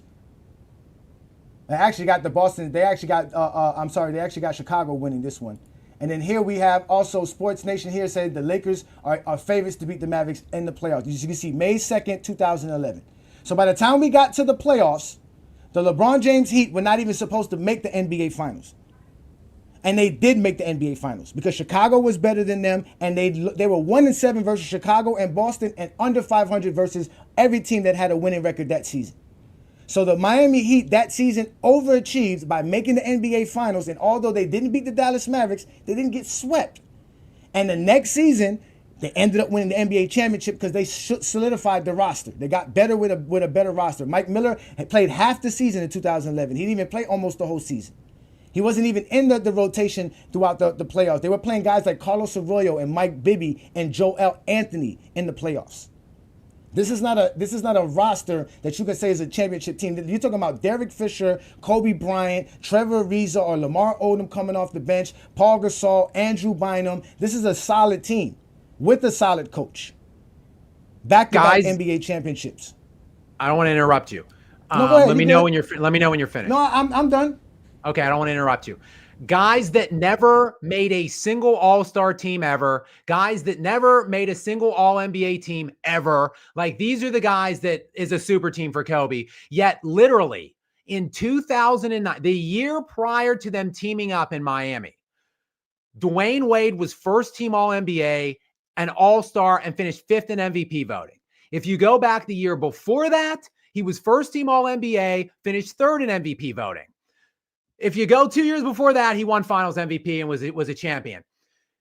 You literally took the third best player in the NBA at the time, gave him that to the second best player, and paired it up with a guy that had made 6 consecutive All-Stars in Chris Bosh and was a walking 20-10, and yet that somehow was an overachievement to get to the finals with that team. But they needed more, obviously, the next year. So then they got Ray Allen, who's no, they didn't get Ray Allen the next year. They didn't get Ray Allen the next year. They didn't get Ray Allen the next year. They didn't get Ray Allen the next year. Again, adding just three guys to a team is not enough to win when you got the Boston Celtics, when you got the Los Angeles Lakers, when you got the Chicago Bulls, when you got teams in the NBA, when you got the Dallas Mavericks, who have always been consistently updating their rosters. You guys are not giving them credit. What was on Dallas's team? They had All-Star in Shawn Marion. They had an All-Star in Jason Kidd. They had a defensive player of the year in Tyson Chandler. They had Caron Butler on the team. They had Peja Stojakovic on the team. They even added Jerry Stackhouse to their team.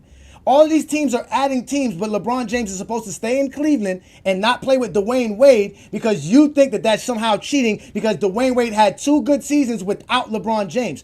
Dwayne Wade made the All-NBA team 3 times while he played with LeBron James. That's it.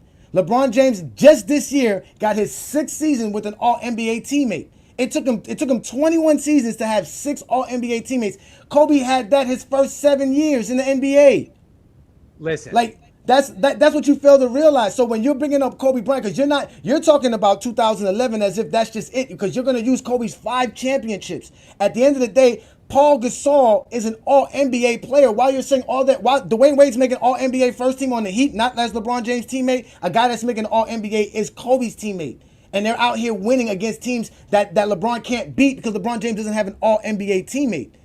LeBron James, if he would have had Sean Marion, they traded Sean Marion to the Heat. He could have easily went to the Cavaliers. None of these teams were trying to build a roster to actually compete like the Miami Heat were doing. So that's why the Heat were able to get those 3 players. There was no other team trying to put 3 other players on the same team during that offseason but Miami, because Miami knew that they were going to have the opportunity to do that in 2010. So LeBron James took an opportunity to go play with Dwayne Wade and get him his chance to win championships. There is nothing wrong with that. When Kobe Bryant begged to be traded, it was him saying the same thing. I want the ability to win championships, and I need a team to do this. No one wins championships by themselves. No one.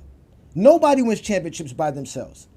So when you're bringing up this idea that LeBron James is not supposed to play with Dwayne Wade, who is he supposed to play with? What caliber player is worthy enough for you to say, okay, LeBron can play with that guy and he won a championship with? Because all of his competition is better than Kobe's. Because that OKC team is better than what Kobe ever faced in the finals. At the end of the day, LeBron James has been facing really good squads that y'all don't want to give credit to. But y'all want to give credit to teams because they just won 50 games. How many All-NBA players were on that team? How many All-Stars were on that team? You don't want to use that for Kobe's competition. LeBron James is facing All-Stars, All-NBA, All-Defensive players, scoring title winners, steal titles winners, rebound winners, Defensive Players of the Years. These are the people that he's facing year in and year out without help. He had less help. He has less seasons. Out of the 22 seasons, he hasn't had the type of seasons Kobe Bryant has had. Kobe Bryant had damn near 9 NBA seasons, 10 NBA seasons with all NBA help. LeBron's never had that. Is it my turn? Yeah, it's your turn. Okay, I don't want to interrupt you. I don't want to talk over I know you. You've been doing a good job. I know. No, you good. No, So- we good. We good. Shout out to everybody in the comments. Y'all hit that like button. Hit that subscribe button. Y'all see what we doing here. It's Skap Attack versus Ajani the Exposer. The Friday Night Exposures here. And I got some more LeBron clips to keep showing you why he was better than Kobe back then. But we'll just let you speak. So let go ahead and respond to what I was just saying. Go ahead, Skap This Attack. is my problem with what LeBron with what LeBron has done. I will concede this 100%. The best player Kobe ever had is better than the best player LeBron ever had. There's no doubt about that. Shaq is the best player that either one have ever played with. Period. Kobe has always only had one. I don't care about what they did that year. Kevin Love and Kyrie Irving, at the time that he was playing with them in Cleveland, were basically perennial all-stars. He had two. Chris Bosh and Dwayne Wade, when LeBron was winning in Miami, were both perennial all-stars. He had 2. Kobe won with just Pau Gasol and just Shaq. He always only had 1. LeBron did win 1 with just 1 in Anthony Davis. But guess what?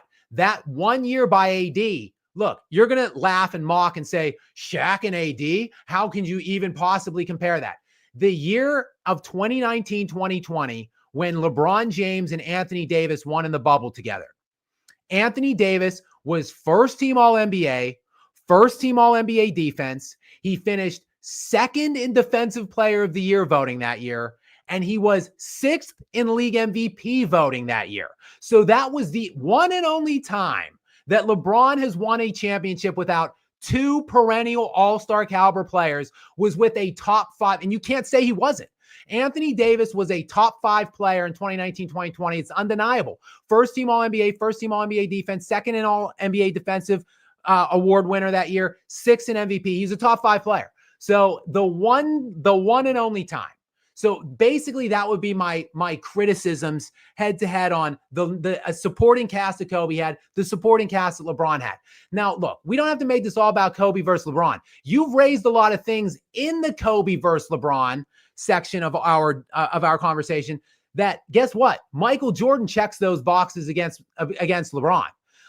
Michael Jordan has played series for series, not as many because LeBron's played much longer, but per series, Michael Jordan played more All-NBA opponents than LeBron James. And guess what? He only had one, too. He only had one All-Star as well at that point. So I don't know what we're talking about here. You're muted. You're muted. You remember when you brought up all NBA first team, all defensive first teams? Michael Jordan has had that help more than anybody in NBA history. No one's had that help more than Michael Jordan and Shaq. Because Kobe Bryant made 6 all-defensive teams and 6 all-NBA teams while he was a teammate with Shaq. No, he made 5, and Shaq had Dwayne Wade do it 1 year. But Jordan had 6 seasons of his career where he had an all-NBA, all-defensive teammate on his roster. LeBron James had that the first time in his 17th season with Anthony Davis, and recently had it again last year with Anthony Davis. So he's only had that happen twice in his career. So Jordan definitely doesn't have that. And again, this idea that Jordan per average, it's not how that works. You can't separate all NBA players to a team that didn't have an all NBA player. Jordan didn't face more all NBA players than LeBron James. He didn't face more all defensive players than LeBron James. Played twice as long. It doesn't even matter. LeBron James, because LeBron, even in the same span that they played in, LeBron James played in more playoff series. So you're gonna say because he played in more playoff series as well? Again, LeBron James does more than Jordan. Jordan always has less. It's always less games. It's always less time. It's always less stats. It's always less this, less that. Jordan does everything less. He had more help because he had even less competition. Jordan's never faced a team with 3 All-NBA players on the roster. In fact, there's only been 5 teams in NBA history since the merger that had 2 All-NBA players and 3 All-Defensive players on the roster. LeBron James has faced a team like that. Jordan's never faced a team like that, while Jordan has had 2 teams like that. I just want to say, you said it's always less with Jordan, except for it's more MVPs, it's more points per game, it's more defensive first team selections, it's more defensive player of the year selections, it's more NBA championships, it's more NBA Finals MVPs. So yeah, other than all of those things, those pesky little things. Oh wait, hold on, Ajani, wait, hold on. It's also a higher BPM. It's also a higher PER. It's also like a higher win share per 48. Like literally any way you want to carve it. It's not less with Michael Jordan. It's more in less time. It is less. Jordan did much more than LeBron in far less time than LeBron. Wrong. At the end of the day, LeBron James, like I said, Jordan got less All-Stars, got less All-NBAs, got less winning seasons, got less conference titles, got less points, less rebounds, less assists, less blocks, less playoff points. Less playoff points. Jordan less games, less seasons, less retirements, less quitting. But he's all of this. More, less help. Less help. Scoring 10 times, and he's first team NBA defense 9 times. My man led the NBA in scoring all time. He has the all-time scoring record. No one scored more points in the NBA history than LeBron James. Jordan outscored players for 10 NBA seasons. LeBron James outscored players for over 70 NBA seasons. That is the greatest record in NBA. There's nothing greater than that. Jordan doesn't have the most championships. So that means if you're going to use that, he can't be better than the guy that has more championships than him.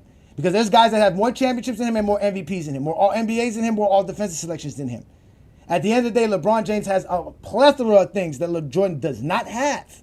And he has actual records that belong to him that Jordan don't have. Jordan has 3 records that we know of. That's the most scoring titles, most finals MVPs, and the scoring career average. That's really, and with that, he's tied with Wilt Chamberlain.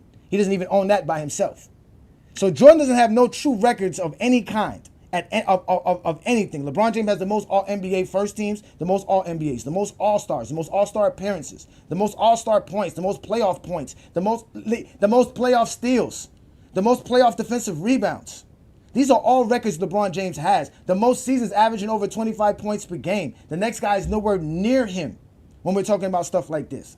The youngest to every milestone scoring in NBA history, that's LeBron James. The only player to get 3 Finals MVP on 3 separate teams. Yeah. One of 2 players to have 4 MVPs by the age of 25. Yeah, I guess, you know what? I think this is just a difference in looking at things. I think, like, I personally have Barry Sanders above Frank Gore, even though Frank Gore has more rushing yards than Barry Sanders. You know, I have Joe Montana above Eli Manning, even though Eli Manning has won more games, has more yards, has more time. Like, I put the guys that had the higher peak level of dominance. You know, I don't have Karl Malone as my GOAT power forward, like I'm sure you do, because he averages more points, rebounds than Tim Duncan. He scored more points total than Tim Duncan. So I'm quite certain that you have Karl Malone above Tim Duncan all time. Because, what's that? False. No, that's false. How is that false, though?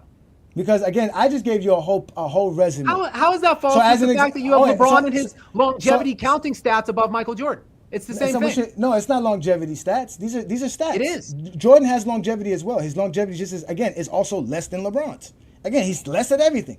So when you brought up Barry just like Sanders, Tim Duncan is less in everything than Karl Malone. When you bring up Barry Sanders, right? When you bring up we're gonna get up to Karl Malone. We're gonna get to that. When you bring up Barry Sanders and Frank Gore, when you're talking about the greatest running backs of all time, do you just go off of rushing yards? No, you go off of the fact that that Barry Sanders has league MVPs, more All-Pros, things of that nature also matter. Nobody's taking that away. But obviously, Frank Gore having more rushing yards shows you how great of a running back Frank Gore is. And it doesn't deter from him because he has more than Barry Sanders, and somehow you in your feelings because Gore just has more yards than him. At the end of the day, Gore is one of the greatest running backs of all time, but he's probably not better than Barry Sanders if we measure them.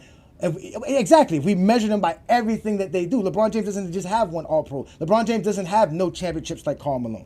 You see what I'm trying to say? If Karl Malone had one NBA championship, which is one of the criteria that you need to have to enter my top 10, he would easily be a top 10. One is enough to be in the top 10. Yeah, to be in the top 10. To be in the top 5, you have to have multiple. Yeah, of course. One is just enough. One is enough to be in the top. But with his resume, with what he has on his resume, one would have been enough. Because, again, he has the All-NBAs, he has the All-Defensive selections, he has all the stats and all the accolades that go along with it. The only thing that's missing in Karl Malone's resume is an NBA championship. I don't have him ahead of Duncan because, again, I judge players by the entirety of their careers. No matter if they played 10 years or if they played 20 years, which we all know Kobe Bryant played 20 years, and we were talking Kobe Bryant for almost an hour. You didn't mention longevity not once. All right? So when you're talking about players who can... Hold on. Kobe ruptured his Achilles in his 17th season at the age of 34. He played 6 games the next year and broke his kneecap or whatever. He played 26 games the following year after that and tore his shoulder up. He then came back and hobbled through 60 games and called it a career. He was cooked. Washed when his Achilles. I understand that. But see, you're holding that. You're holding that against. I'm not holding that against. He played officially it's 20 years. Kobe Bryant's 60-point game to end it needed to have 20 seasons to do that. For him to have the 33,000 points that he has, he needed to do that. To have the 17 All-Stars that he had. I don't look at any of that. But I'm just saying he needed that. He needed those things to actually have that on. Again, you don't. Of course, and that's not why I have him high. When you want to make things up, of course you don't need facts and things that are tangible, things that we can actually talk about. You want to make things up. You want to ignore things for the sake of how it made you feel. Because again, this is what tonight's show is about. The moments that Kobe Bryant gave you is enough for you to ignore things. And that's what you want to do. You want to ignore a player's career. A player's career is a player's career. What they do on the basketball court is the stats and the production. That's all we need to know. We see the players play. If we see them play, we can see the stats. So what do the stats and accolades tell you? At the end of the day, no one has done more and has accomplished more than one guy. That's LeBron James. That's just the facts. Even though he doesn't have the most championships, because you don't have to have the most championships. We all know the guy with the most championships is nobody's GOAT. Some people don't even have him in their top 5, which is a complete blasphemy. Well, he's not in your top. In the mix. He's not in your top 5. He's in my top 10 for sure. But he has to be in the top 5. He has 11 championships. How can you defeat 11 championships? The way you guys talk. He has 5 league MVPs. He's 11-time All-NBA player. He leads the NBA in rebounds per game. And what was the criteria? I told you my criteria. I want full court players. Okay. Full court players who were also elite winners that won challenging championships. That's why it means they play offense and defense for the entirety of their careers. That's what Bill Russell did. Of their peak. That's Bill what Bill Russell's Russell a 14-point game career scorer who never shot 50% for an entire season.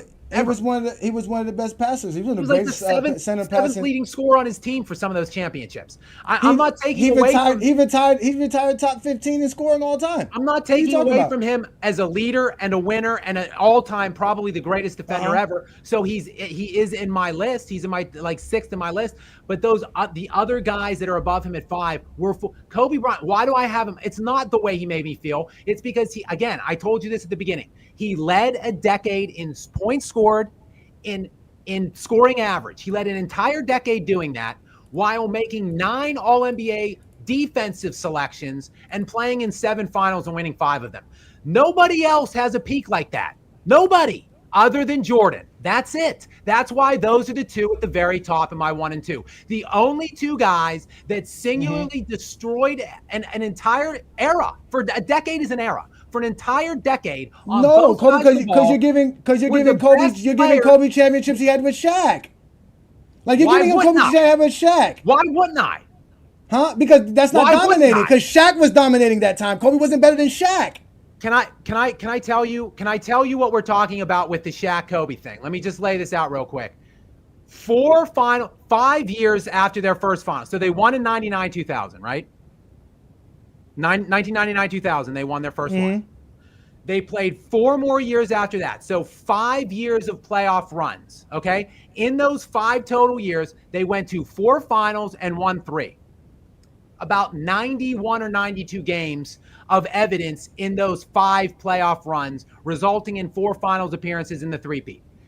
At that, the statistical averages at that time, Shaq averaged 27 points per game, 13 rebounds, and 3 assists in those 90 games. Kobe averaged 26 points per game, 5.5 rebounds, 5.5 assists. Kobe averaged 1 fewer point per game in those 5 years worth of playoff runs, while leading the Lakers in fourth quarter scoring, while leading the NBA in clutch time scoring, while making 3 first-team All-NBA defenses, 2 second-team All-NBA defenses, and being the best perimeter defender on planet Earth and taking the best guy on that level in all of those playoff series. That guy is a guy who wasn't dominating. That was a guy who was getting carried as a sidekick. Stop it. If you want to say that Shaq was better, fine. But Kobe was the second best player then in the world. It was Kobe, Shaq, and Duncan in whatever order you want to throw Kobe wasn't the second best player in the world. Kobe wasn't better than Tim Duncan. He wasn't better than Kevin Garnett. He wasn't better than Dirk Nowitzki. He was not better than those. No, he wasn't. Because again, you're not going to mention how much shots Kobe Bryant had to take to average that 1 less point than Shaq and how inefficient he was during that span. Right? And you're also not going to mention how the Lakers' whole offense and everything was predicated around Shaquille O'Neal, who was the most dominant force at that time. Yes, Kobe Bryant was making all NBA teams. Yes, he was making all defensive teams. LeBron James was doing that as well. LeBron James made 20 straight all NBA teams. Yes, Kobe was closing those games out. And LeBron James would have way much more all defensive selections if it wasn't for the social media fan base that existed in the 2000s that wouldn't allow LeBron James to win Defensive Player of the Year and give it to 2 guys who couldn't even get the all-defensive first-team position. So they basically stripped the coaches of their votes so that now LeBron James no longer was making an all-defensive team based off of the media's perception of LeBron James's defense and not the coaches, which every other player prior to that we've been talking about had the coaches tell us how good they were defensively. So at the end of the day, LeBron James has a way better peak since you want to make it a 10-year peak. LeBron James' 20-year peak outshines Kobe Bryant completely with the 20 All-NBAs, the 20 All-Stars, the 4 MVPs, the 4 Finals MVPs, the 4 NBA championships on 3 separate teams. That completely obliterates anything Kobe Bryant does, especially Jordan, since you want to make somebody's peak 10 years. LeBron James has dominated whatever you want. LeBron James 5, 10, whatever you want. LeBron James has dominated the NBA in every facet we want to talk about. When we're talking about rebounding, we're talking about assists, we're talking about everything that you want to talk about. He's great on the defensive side as well. And then you want to use stats to discredit Bill Russell. So now stats matter. For Bill Russell, all of a sudden, stats matter. Now we got to say Bill Russell's 15 points per game is not worthy enough to be the GOAT. So what is it? Is it stats? Is it not stats? Because if it's stats, accolades, and achievements, there's nobody greater than LeBron James. In all 3 assets. In every asset we're talking about here. If we're talking stats and it's only LeBron. stats, Nikola Jokic is the GOAT. No, he's not. For what? Yes, he what is. Stats is what stats does Nikola Jokic has to make him the GOAT? Nikola. So, do you know what BPM is? Do you understand this premise? Box Yeah, plus minus? it's a subjective advanced metrics. Go ahead, continue. Box plus minus. First of all, I don't like advanced analytics personally. Yeah, it's horrible. It's completely horrible. It doesn't because mean guess nothing. what? Mm-hmm. People of your ilk, I mean LeBron people, have been using advanced analytics for 15 years to refute Kobe. And guess what? I have to admit, LeBron clears Kobe substantially in all of the advanced metrics. That And the stats one, and everything. What's that? Kobe, the only thing Kobe Bryant has over LeBron James is 1 NBA championships, the all defensive selections, and free throw shooting. He has nothing else. Here's the problem. Hold on, before I get back to Jokic, here's the problem. They played in a requisite overlapping era, did Kobe Bryant and LeBron James. Not the same era. LeBron James came in 2004. Kobe came in 1996. That's an 8-year span of time that these two guys didn't play in the same era. And the rules were different. The scoring was different. Hold on.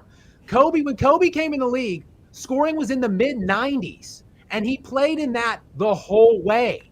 It was below 99 his entire career. LeBron has been in the NBA now for like 7 or 8 years, where scoring is over 110. It's at 114 a game. Look, you don't even have to believe me about the extreme depreciation of statistics at this point. LeBron James in like his 37 year averaged more points per game than he did in his last MVP year when he was like 28. Like, there's no way 37-year-old LeBron is better than 28-year-old MVP LeBron. It's just this much easier to score and to accrue stats. No, it's not. It's just that this NBA is tougher than it was 10 years ago, than it was 20 years ago. It's a tougher NBA. He's not the only person out here scoring 25 So you're saying Nikola Jokic then is the GOAT then? No, what I'm saying is Nikola Jokic is in this era, and as being in this era, they're more skilled, and they can do a lot more than the guys that were in the NBA in 2003 or the guys that were in the NBA in 2014. So at the end of the day, what Joker's doing is great. No one's denying that. I'm not denying that, but he still has a whole career that has to show that he's actually the GOAT. But the you man can doesn't even have 15,000 points. How is he the GOAT? You can say he has the highest peak ever. You can say we're in the highest peak ever right now. And so the way you talking about stats? peaks, okay, actually, show me a peak that's better than 5 MVPs, 8 NBA championships, 8 All-NBA teams. Where? Who has better peak than that? Can you tell me this? How many Hall of Famers were on the Bill Russell Celtics in the 60s? Some was as high as 7. Exactly. Yes. He had anywhere between 5 to 7 other Hall of Famers on his team. That has nothing to do with what he did. And he was playing in an NBA with 14 teams at most. I believe when he started, it was 8. Yeah, when he started, it was 8. And by the time he retired, I believe it was as high as, I think it's 12. I don't think it got as high as 14. I think it got to 14 maybe a couple years after he left. But still, does not matter. I don't want to against teams. No. I know. No, because I'm not gonna let you do that. I'm not gonna go in on you about that. But I'm gonna let you know that he faced teams with a lot of Hall of Famers as well. Because again, the NBA was more compact back then. They had a lot of Hall of Famers on every team, and he beat some of the toughest competition in NBA history. So again, if we want to go off of the things that you've been talking about, no peak is higher than that. And then if we really just want to go off of the stats alone, nobody has a higher peak than Wilt Chamberlain between 1960 and 1966, which is basically 40 points per game, 25 rebounds, over 50% shooting in an era when majority of the players were shooting 40 or below. So at the end of the day, that was dominant. He also had, I think, 3 MVPs he had 2 MVPs at that time because he won 3 in a row in 66, 67, and 68. So he only had 2 MVPs at that time, but he also had the All-NBAs and the All-Star selections. So these guys are the greatest peaks of all time. That's why the conversation about peaks doesn't help Kobe. It doesn't help Mike, because none of those guys have the greatest peaks or the greatest anything. The only thing that they have is the greatest fan base that believes in them more than anything. That's all Kobe Bryant and Michael Jordan has. They don't have nothing else. So all these things that you're trying to use to prop up Kobe Bryant to make him 1 and 2, especially when I told you should have him in front of Kobe, should be in front of Mike. I don't know how you don't have Kobe in front of Mike. But at the end of the day, the real fact of the matter is, if we use what's tangible, what's factual, what we actually saw for our lifespan, no one's greater than LeBron James. Nobody. at all, and no one's accomplished more than LeBron James. It's not just longevity. It's the fact that he's done it all. He's done everything you needed to do in the game of basketball, and he was cheated in many other aspects on top of that. This is what I want to say real quick, just about Wilt and Russell. It is very difficult fundamentally to compare pre and post merger, in my estimation. But to me, there's four guys. There's four guys that I think have a GOAT case. Four guys, and Kobe ain't one of them. I'm a Kobe guy, and I personally have Kobe at 2, but I don't think he has a legitimate claim for the GOAT. To me, there's 4: Jordan, Kareem, Wilt, and Russell. If you want to make the case for any 4 of those guys, Russell is the greatest winner. Wilt is the greatest individual dominator, stat creator, whatever you want to call it. Kareem has the greatest collection of things. He just has the greatest arbitrary collection of things. He's top 3. He's top 3 in 3 standard box metrics in blocks, rebounds, and scoring. He's been to 10 NBA finals. He's won 6 of them. He has 6 league MVPs. That is most ever. So you can easily make a case to me where I'm like, okay, you got me with Kareem. And then look, again, if you don't like Jordan, throw him out. But to me, a guy that leads the league in scoring 10 times, which is more, Wilt had 7. That's the most ever other than Jordan. Wilt had 7. Jordan had 10. And he was the best defensive player at his position all 10 of those years, basically, that he was leading the league in scoring. Like, if you can find someone that did that for that length of time and who also has 6 NBA finals, like, okay, like, whatever. If you want to throw him out, though, I get it. But to me, I understand that case very well. Like, the best guy defensively at his position, who is one of the 2 best offensive players that has ever lived, that has 6 finals MVPs. Like, I understand his case. Those are the only 4, though. And yes, I do. So I don't want to diminish, make it sound like I am talking shit on Bill Russell or Wilt Chamberlain. To me, I understand the case to be for those 2. If you want to say leadership and winning is the most valuable thing, and that's why Bill Russell is your GOAT, sure, I'll take that. And I agree with you there. I agree with you. I always tell people the only people who could talk championships is Bill Russell fans, and we know there's not too many on the internet to discuss that with. But I want to touch on something with you right quick, because you talked about criteria in your top 5. Where is LeBron James ranked at on your all-time list? I have LeBron. See, I never really disclose my top 10. I always go back and forth with myself on this. You don't have to give me your top 10. I just want to know where you have LeBron, because I got an idea what your top 5 is, but you didn't mention LeBron in your top 5 when you first talked about your top 5. But I just want to know where you have LeBron in general. I personally have bounced between 7 through 9 with him, so I think anywhere like that would be like a fair rating. All right, so you throwing him at 7 and 9 is as bad as me having Michael 5th. Now, let's do this. Wow, wait, can I hear your top 5?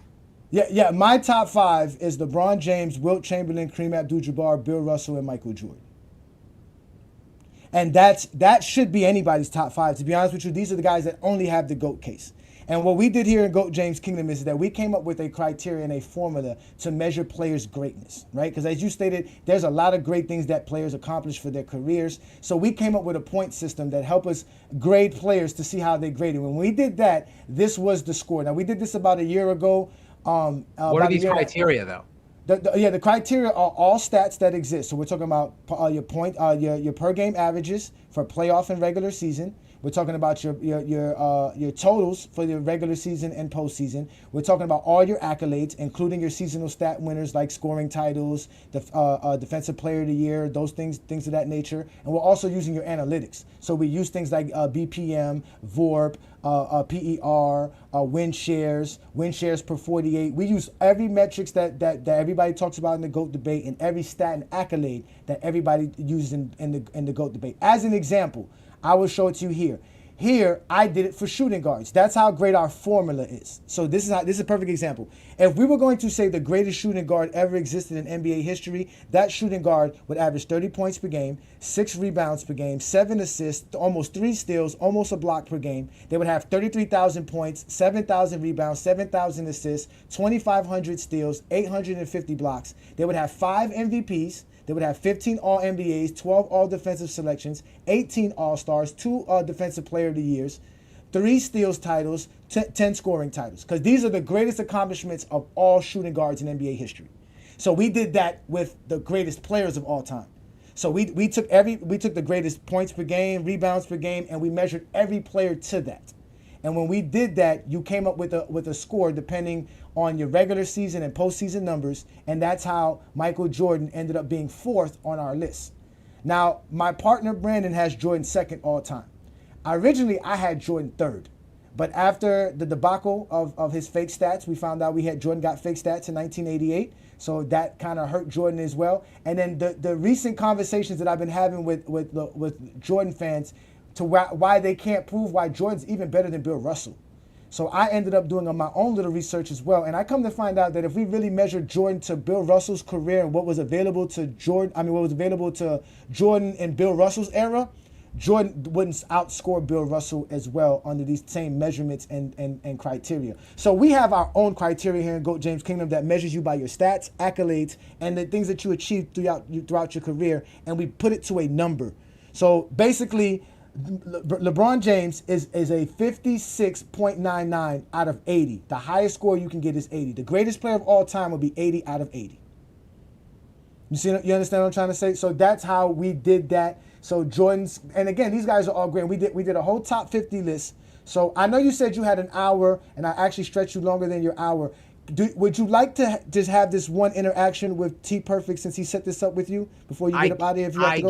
Yes, I would like to see T Perfect. I am getting complaints from my wife, but I will stay on because T Perfect has been working so hard to get me on, and I just want to say what's up to T Perfect. Yeah, holy shit! I'm so sorry you had to endure that insane drivel for an extra fucking hour while I waited here. I'm sorry, bro. I wanted a piece of you long before this, but it's all right. Hey, dude, big fan of most of your videos, though. I started watching before you became this anti-LeBron zealot, and a lot of them, they make sense. They're concise. They're poignant.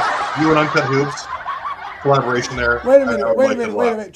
Travis, are you telling me Skap Attack is one of those channels that started their channel without hating on LeBron and all of a sudden realized the money that goes along with it and decided to start hating on LeBron? A lot of the videos are things that have to do with just basketball, analyzing players, analyzing MVP races. Jokic is great, and who I agree with. Every one of your Jokic videos is on point, 100%. But there are some takes that you make, man, that are just not basically LeBron had. I did where LeBron didn't deserve MVPs, didn't deserve rings. When just want to share a couple things. I did this thing where you said LeBron didn't deserve MVPs, but in fact, if I could run this by, he's probably the most deserving MVP winner of all time when he averaged 28, 7, and 8 on 52% shooting, well above league average at the time. And during his 4-year MVP span, the metrics you were using, 1 just before 84 box with minus PER, he blows everyone away, led the league in 28 times, obviously tied with MJ for the most ever during any 4 years of MVP runs. So how can you say that LeBron didn't deserve MVPs? I get you. Mike is my go-to. For sure, I'm with you. But LeBron is, if anything, he's underrated. He's way better than Kobe. So you bring up I hate advanced analytics. I hate them. I absolutely despise them because LeBron does blow Kobe out of the water in his peak years, in his career years. In the advanced analytics, LeBron has been king except for Jordan. Jordan's the only one that LeBron could not chase down. Now, LeBron, I will give him this. In that 4-year window that you're talking about, the MVP window, basically, look, he led the NBA in BPM, PER, win share, right? And no one else, VOR, PER, BPM, and win share. No one else in NBA history, since they started tracking those metrics, has done that 4 times in a row except Jordan, right? So, by those things, you're right. So I've sat here for years looking at these advanced metrics saying, okay, but Kobe was on a Lakers team that didn't have as much as the 2 Miami, or they had comparable teams in Cleveland. Kobe was winning championships. To me, the old standards would be give it to Kobe. He's the older player on a comparable team. He's winning championships. In old NBA standards, he would be getting those at least one of those MVPs. Mm-hmm. But because LeBron was such a dominator of the advanced metrics, I've just had to kind of sit here and eat these advanced analysts and these advanced metrics for like 10, 15 years with no retort. And that's why when this cat from Serbia came calling, Nikola Jokic, look, people think I'm a big Nikola Jokic fan. I talk about him often on my channel, more than LeBron. Sometimes I'll put up 3, 4, 5 Jokic videos in a row. The reason is I started with Jokic as a joke. He was a punchline. I was like, oh my God, this is so tasty. Like these advanced analytics losers that have been pleasuring themselves to advanced analytics for like 15 years. Now this scrubbish, oafy looking, like fat white guy from Serbia is going to come in here and produce the greatest advanced seasons we've ever seen in NBA history. Like, oh my God, like this is a godsend. Like, well, the reason why change it. I have to talk this dude up. I have to champion this guy to basically combat and refute all of these other advanced analytics people. But a funny thing did happen along the way. Hold on. Of me kind of using Jokic as a joke, essentially, as like an I got you. I watched all of his games, and I actually just respect the hell out of the guy. Well, the reason why I'm such a huge advanced metrics guy is because no matter what we say about them, they were changed or whatever. Like, the greats, no matter who you have in your top 10, consistently, and that goes for anyone across the board, unless you just have some like whatever joke of a list that isn't serious. These guys are the guys who are consistently dominant in everyone across the board that matters, regardless of if they're changed or not. That's why we have Kareem. That's why we have Hakeem. My top 5 is Hakeem, LeBron, Mike, Duncan, and Jordan. So like not in those orders, but like those are my top 5 guys that's never going to move because they were so dominant, and their impact is measurable on both ends. In my estimation, they're the 5 greatest two-way players of all time. I don't rank Wilt and Bill because my criteria relies heavily on modern awards, but they would be if every award was available. I think they would be the GOATs without question because of the resume. But anyway, I'm thinking like LeBron's resume, obviously, whether or not you think his MVPs are deserved, he obviously, and I'm with you. I think totals are widely overrated because the problem with totals when you're using them in the GOAT debate is that they only get applied when you're talking about LeBron James. No other player, like when you look at all-time scoring lists, nobody's going to take Gary Payton scoring over Larry Bird. Things like that. Like it's going to like be exposed wildly. And like you're going to look at, there's a lot of players who were better defensively, but they didn't lead the league in blocks or anything like that. Like I think Dikembe Mutombo is a better shot blocker on all than Hakeem Olajuwon. But I mean, it's all up for debate. It's all about your peak. How good were you when it mattered? And like you were 100% right though. Like everyone has their own opinion at the end of the day. I just think that when you say like something like Kobe Bryant is better than LeBron James, when not even just analytics, like regular stats, every single one of them, shooting percentage, points per game, blah, like rebounds, assists, and not to mention he's better from all areas of the floor except for mid range. Like it's just tough. It's tough to like discredit all that and just say, well, Kobe led. Yeah, he did so, but relatively inefficiently to LeBron. LeBron was winning MVPs in that same toughest era of all time, right? 09 and 10. And like I get it, his stats were way better than Kobe's. Kobe's my second favorite player next to James Worthy. Okay, but like I think that I don't see how there's an argument for Kobe over LeBron, but I respect it, like what he did in that era, because you're right, that was the toughest era, like by at least to scoring, I would say. But anyway, like that's my main. Here's the thing. Let me just say one thing real quick, and it kind of ties in with Jokic. Look, I think we all need to readjust and just. The reason Jokic is so interesting to me because all of the things you're saying about LeBron head-to-head against Kobe, okay. But like Jokic, those 4 major areas, which I said that LeBron and Jordan were the only players ever to lead in 4 years, that's BPM, VORP, PER, and win share. Yeah, Jokic is about to lead the NBA for a 5th straight year in all of those categories. LeBron never did it. Jordan never did it. BPM is the preeminent jerk number for these. And I mean jerk. When I say jerk, I mean jerking off, pleasuring too. Like these analytics nerds Like BPM Well, is the I was king's going to stat. tell you that. I was going to tell you that they changed the calculations and the analytics for BPM when Westbrook had his great season in 2017, and they had to change it because, like you said, it was so outrageous how great of a season he had based on those numbers that they had to recalculate it, which is why Jordan's number one now all of a sudden, which he's actually not number one no more. Joker passed him. Yeah, Joker passed him, right? Well, So you know why Joker's doing it though? It's because he excels at every level of the game. Because we don't need BPM to see that Joker's averaging a triple double. Of course we don't need to see that. That's what I'm saying. But We don't need to see all that. That's why all that is nonsense. It means nothing. Just like he said, if we use analytics, Kobe Bryant's one of the worst defenders in NBA history. No, he's not. Yes, if we go by the analytics, he's not nowhere near that. He doesn't have the steals. He doesn't have the blocks. He doesn't have the BPM. The defensive. He doesn't have defensive win shares. He doesn't have none of those things. Same thing with Dennis Rodman. If you go look up Dennis Rodman's analytics, it is not that great because those are just subjective values that they place to actually help Michael Jordan be the GOAT. All the guys who created these analytics are all Michael Jordan fans. Yeah, I have a question for you though. I think they're all LeBron fans. No, they're Jordan fans.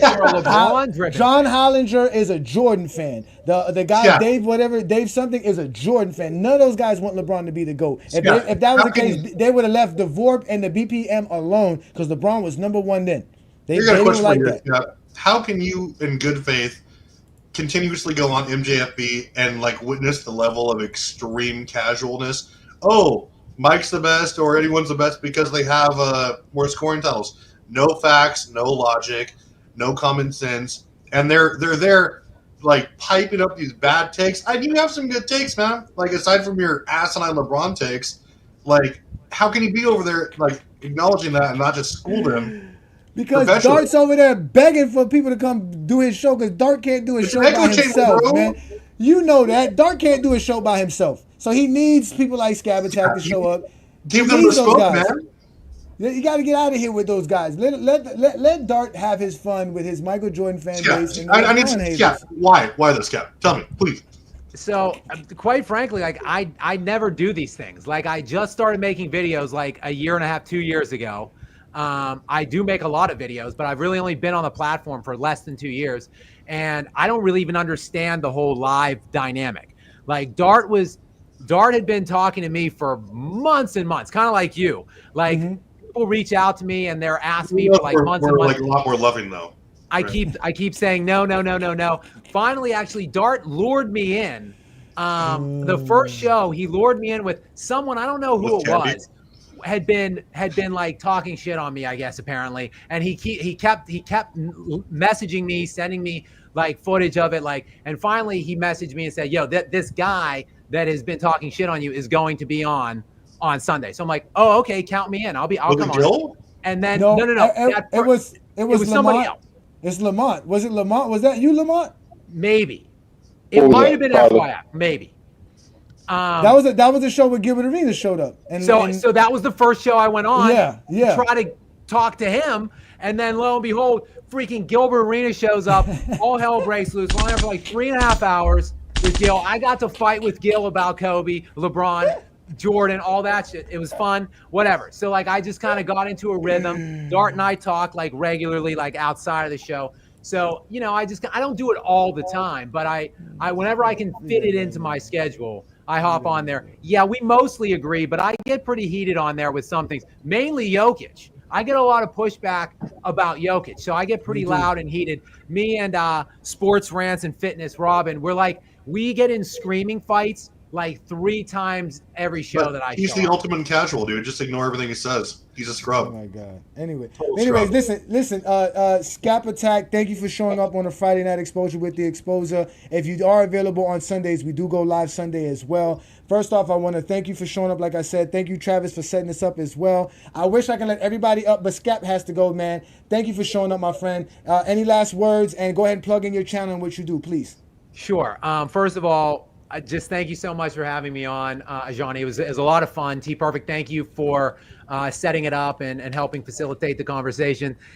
For people who don't know me, I am Skap Attack. I have a little channel here on YouTube primarily is where I'm at and what I do.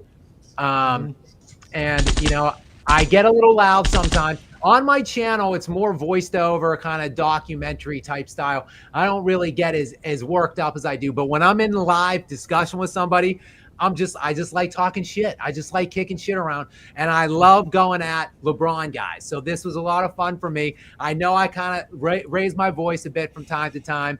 Johnny and I kind of got interrupted each other a couple times. I apologize for that. If I don't want to degrade the conversation with yelling matches. I hate that, but sometimes it just gets heated sometimes. You must have never watched my show. You must have never watched my show. Trust me, you have yet. Listen, I've been in a debate with Ticket TV. That lets you know how loud I can get. But again, you were very respectful. It is a passionate conversation. Again, like you said, you're a big time Kobe guy. So we were talking Kobe, and I was saying some things to throw some jabs at you about Kobe. So again, thank you, sir, for showing up. Enjoy the rest of your Friday. Hope to see you around. And peace and blessings, man. Have a good day, sir. Thank you so much, guys. I appreciate you guys. All right. Have a great day. Great day.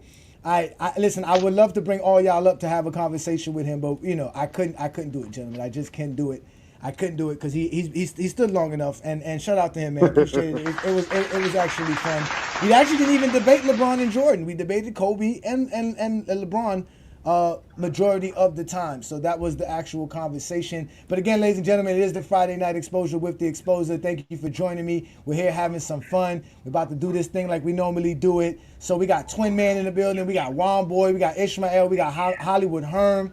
Let's let Hollywood Herm in because Hollywood Herm was being... Actually, no, go ahead, Lamont. You was here first. Go ahead, Lamont. What you got for us, Lamont? No, I had a couple of things I really wanted to ask him. I know he had to go. But I think the easiest thing to start with is his logic, his analytics stuff. Because the funny thing about it was he said he hated all of the analytics talk, but he was the only one to bring up analytics to support any of his logic. Right? I don't think you used almost any analytics. I mean, I think you talked about it very briefly, but one of his strongest arguments was embedded in analytics and work and things of that nature. And I think the biggest flaw of analytics with people like him and how to use them is they try to span the analytics across eras. I talked to Scott Mossman, the guy that created Synergy. He said analytics were never meant to compare a guy like Bill Russell to a guy like Nikola Jokic from the day. He says analytics are really sensitive to time and eras. So the analytics start to look more normalized when you compare the analytics to players relative to their era.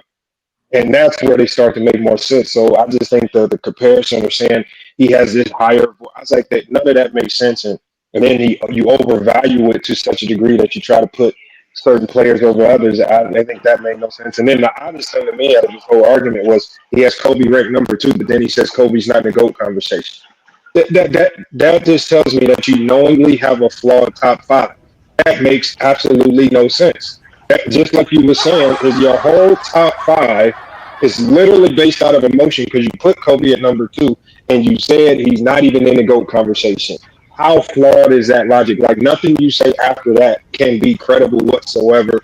And just to see him struggling up here, really trying to create or craft a narrative that puts Kobe over LeBron was funny. And then the last thing was when he talked about 2011.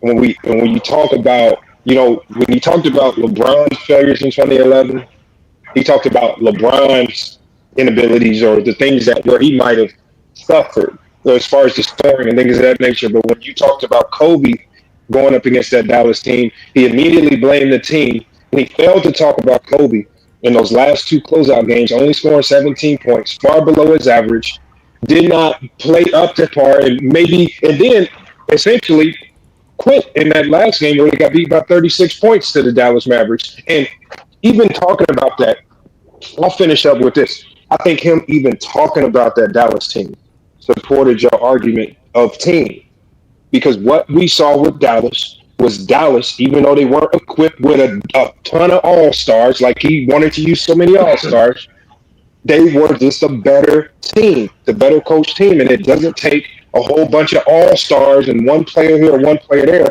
That is why the majority of super teams in NBA history have failed. Right? Teams where you stack 3 good players at the top, the majority of them in NBA history have not won championships. Right? And so when he keeps talking about LeBron had D-Wade, that's not enough to win a championship. It's the better team that usually win championships. And then I hate how he really devalued Derek Fisher, Trevor Ariza, and some of those guys that Kobe that were added to that roster to make that Laker team better, along with Paul Gasol. And you devalue them because they weren't all-stars. And like you said, it's funny how when people have these arguments, they hinge and hang on all-stars, but they don't like to talk about all NBA or all defensive players, which to me are more valuable when you're looking to win a championship.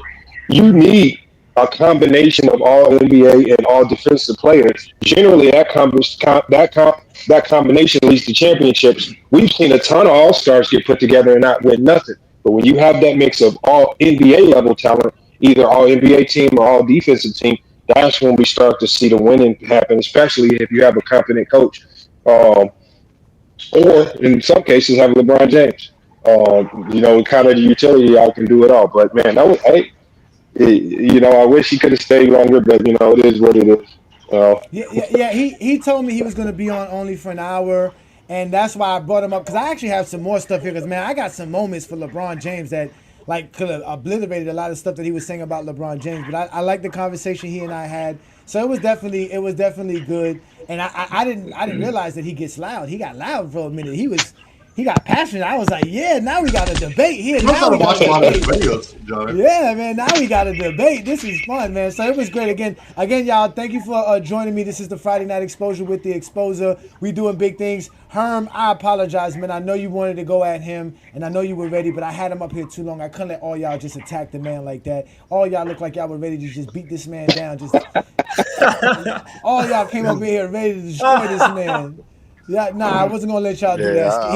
And the fact that he was respectful, he was very respectful, and we had a very good, we had a very great conversation. But let's not act like he was just saying the most outlandish things aside from Kobe number 2. That's outlandish, but other than that, he brought up some okay points. He brought up some good points about Kobe that I wasn't really prepared for. Yeah. I'm not gonna lie. It's a good way to make the Kobe argument. I didn't know if Kobe don't have the most points in 2010. I mean the 2000s. He does from 2000 to 2009. Yeah, he does. He does. Kobe was good that era. Because I believe Harden has it in 2010. From 2010 to 2019. Harden's garbage though. No, if you're talking about totals, it's LeBron. No, from 2010 to 2019, it's LeBron. It's LeBron. Yes. Okay. I didn't know. But Ajani, you see the problem? You see the problem? Everybody that tries to argue for what happens is you see these people arguing, trying to only take segments of a person's career, and they try to argue a segment of their career when really, when you're talking GOAT debate, it's your career versus my career. And then when you find people who's literally diminished longevity, which again has been something that we have looked at with in a very high prestige, and now you all of a sudden playing longer at a high level doesn't mean anything. It's just odd how people are flipped. Like you said, being the all-time leader in NBA history in points has been the greatest accomplishments in NBA basketball since that accomplishment ever got eclipsed by Kareem Abdul-Jabbar, since it was there. And then all of a sudden when LeBron passes it, it's not that special anymore. It's just like, don't change how you think about certain things just because LeBron is number one in it. And when his problem is he's trying to play the analytics, the numbers, and the accolades game with you. If you do that, you're going to lose out to LeBron every time. Just say dominance and just use something that's subjective to put your guy at the top. But when you start actually using, like you said, things that are tangible, things that we can count, things that we can, it's just, like I said this in one of your shows before, if you start playing that game with LeBron, he's going to win out 9 times out of 10, depending on how you argue. It just ain't going to look good for you when you start going that route. So just use your feelings. Just say you like a guy and put him at the top. Go ahead, Herm. What was your beef with him, Herm? What was your beef, Herm? Let Herm in. Go ahead, Herm. Yeah, my thing was Skap though. His hypocrisy. How he praises Nikola Jokic, which Nikola Jokic should get praised for his play and how he dominated the game in his way in today's NBA. But at the same time, he destroys LeBron James. So if you're gonna give Jokic all this praise for the things that he does, why are you criticizing LeBron James? Why are you killing him? averaging a triple-double in the finals shouldn't be sneezed at. That should get praised. But he'll kill LeBron for that performance in that finals because they lost, or he felt like LeBron fell short in a certain area. Nikola Jokic got the historic numbers. We've seen him doing what he's doing, but he's been losing as well ever since he won the title. His team haven't been past the second round. Nobody's talking about that.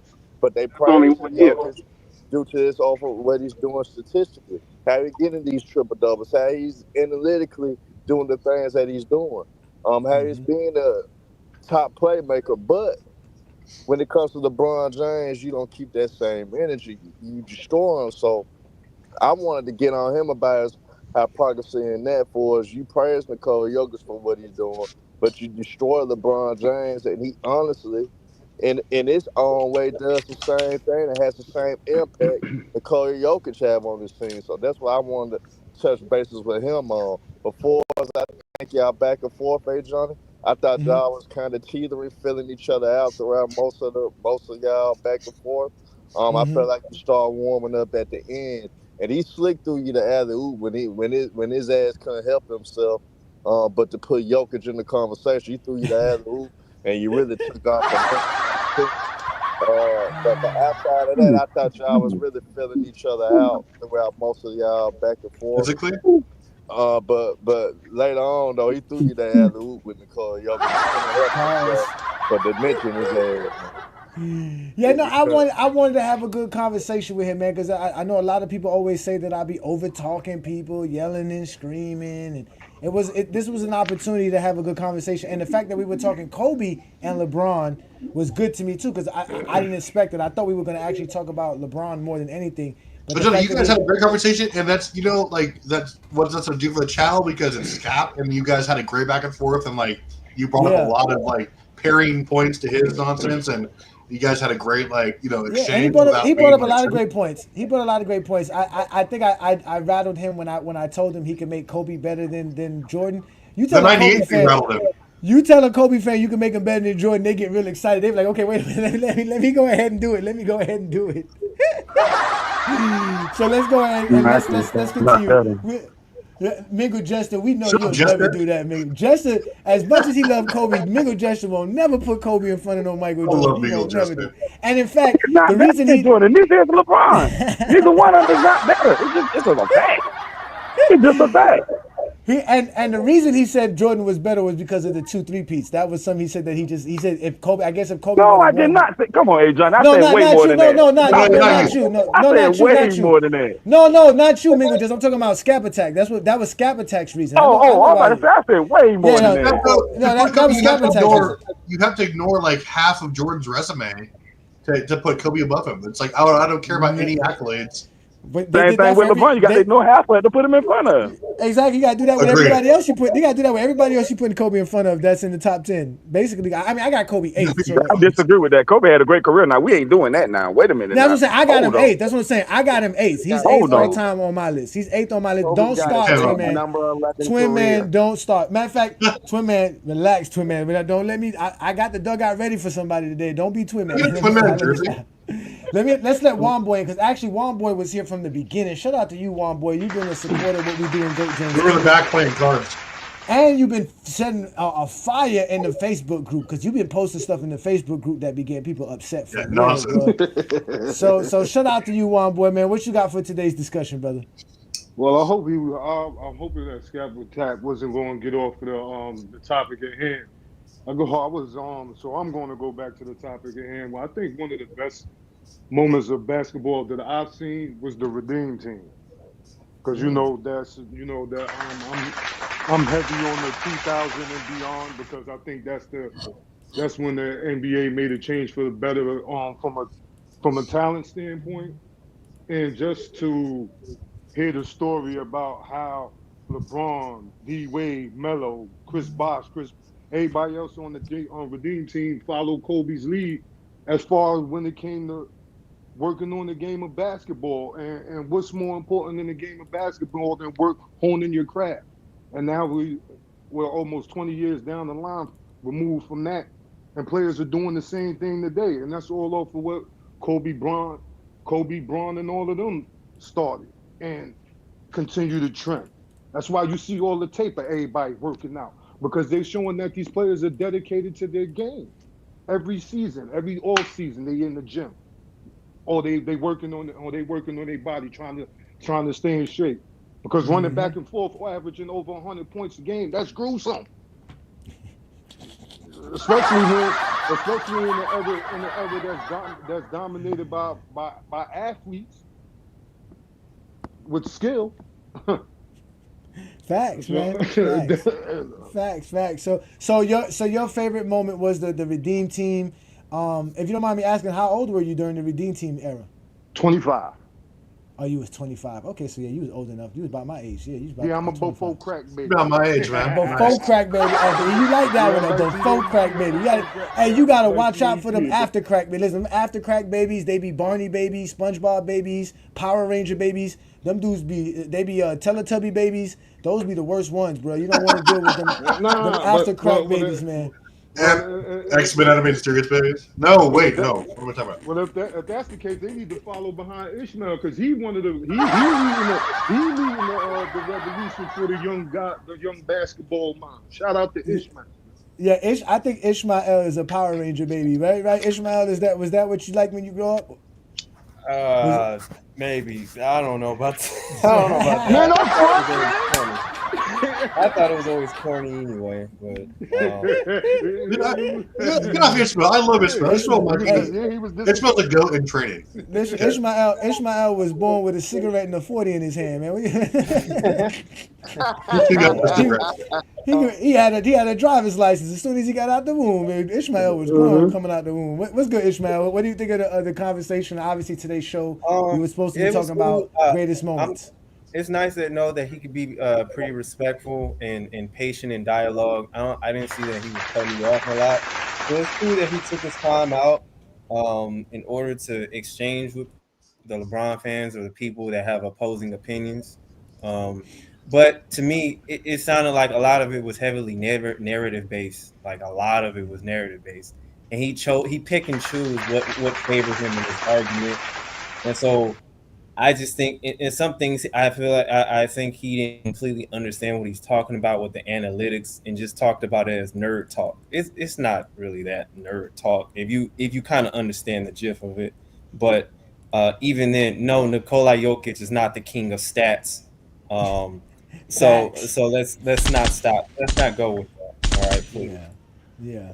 We don't do and we don't use. Why do they say LeBron James fans are the ones that use analytics? Why is that? Why is that a thing? Because analytics did come out heavier more like around at LeBron time. It started being used more, and they've used it more since 2013 season when he had a high PER, and he started like just being number one in box plus minus. He started just being top tier in all of it, and that made him seem as he's the greatest of all time because of that. So that's why, because his value on the court.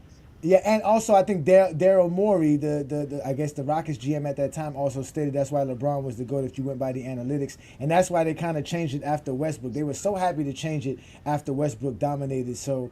Yeah, man. Like I said, the analytics are good if you understand them. But like you said, majority of the people who talk them really don't understand them, and they just use them. And now that it's there to bite in the ass, because now a lot of people are saying, "Well, damn, if Joker's analytics are looking this good, he has to be the greatest player ever, right?" But in reality, there's so much more that you have to do, bro. Like it's not just about the analytics. Like that's just don't make no sense. It's not that simple.